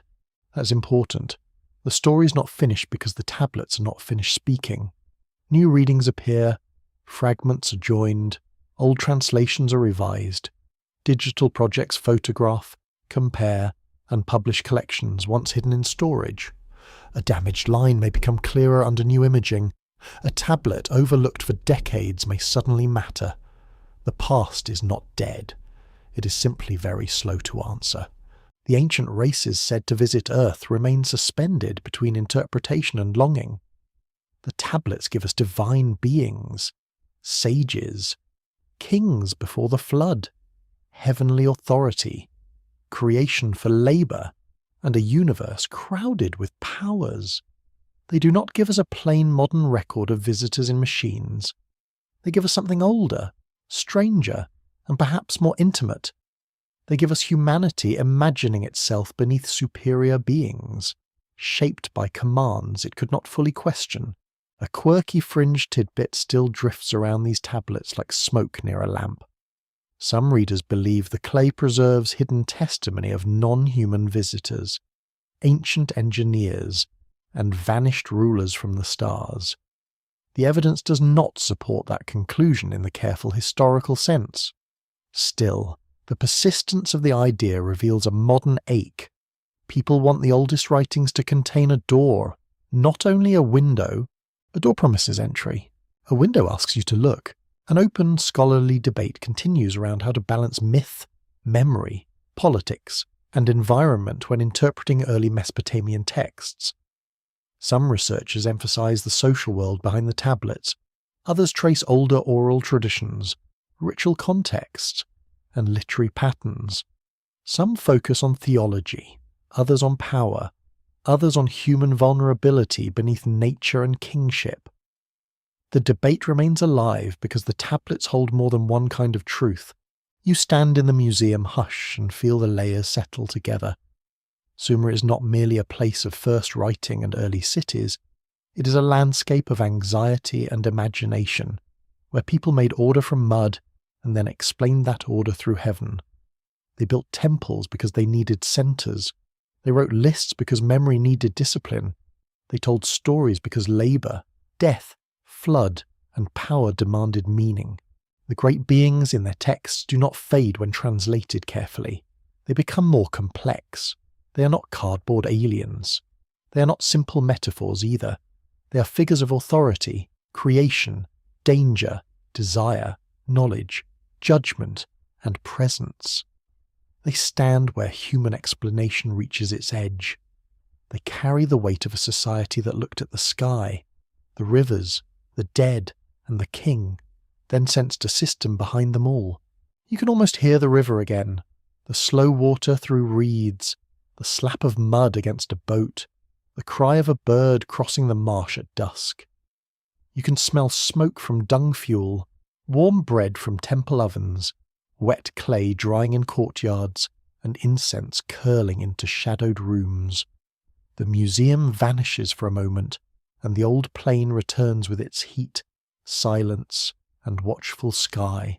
Then the glass returns, the label returns, the polished floor returns. A visitor passes behind you, moving carefully as if afraid to wake the clay. They glance at the tablet, read half the description, and move away. That is fair. Not everyone has time to fall into 5,000 years before lunch. The tablet does not mind. It has waited through worse. The hidden truth may be quieter than the dramatic versions claim. It may be that the Sumerian tablets reveal not visitors from elsewhere, but the oldest recorded shape of a feeling still living inside us. The feeling that humanity entered a world already arranged. The feeling that power comes from above. The feeling that work was assigned before we understood it. The feeling that memory has been broken by some ancient flood. Perhaps the ancient races are, in one sense, the masks humanity gave to those feelings. Gods for command, sages for knowledge, monsters for chaos, kings for order, watchers for the unease of being seen, flood survivors for the hope that memory can pass through destruction. Each figure stands beside the others, not as a final answer, but as part of the old human effort to name the unseen. And yet, perhaps there is another layer. The tablets do not close the matter. They never truly have. They leave too many gaps, too many broken corners, too many phrases where heaven descends and deep waters speak. Careful thought does not require certainty, and wonder does not require surrendering reason. You can hold both. You can let the clay remain ancient, difficult, and quietly alive.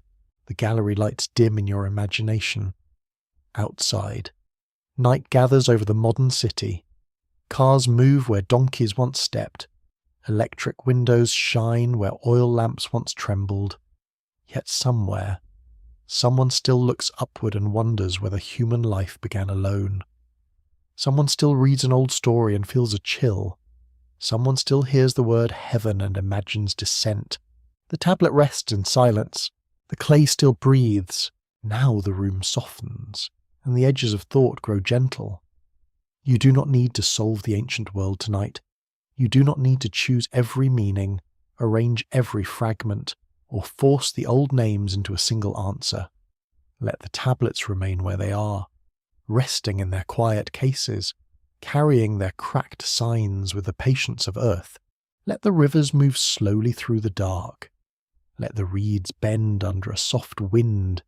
Let the city of mud brick fade into warm shadow, its walls cooling after the long day, its ovens growing dim, its temple rising like a dream against the stars. The workers have set down their baskets. The scribes have covered their tablets. The priests have trimmed the final lamps. Even the gods, in the old imagination, may now be still.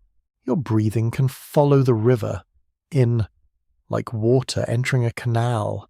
Out, like silt settling after flood. The questions may remain, but they do not need to trouble you. Questions can rest beside you. Mystery can be calm. The past can be unfinished without being frightening. Somewhere beyond the dark, dawn will come to the ancient plain again. Light will touch clay, reed, brick, and water. A scribe will lift his stylus. A child will wake beside a courtyard wall. A bird will rise from the marsh. The world will begin once more, not solved, not explained, but continuing. And perhaps that is enough for tonight. The tablets keep their secrets. The sky keeps its distance. The old names drift softly through sleep, neither forgotten nor fully known. You can leave them there, under the patient stars, where history becomes whisper and wonder becomes rest. And perhaps the story is not yet complete.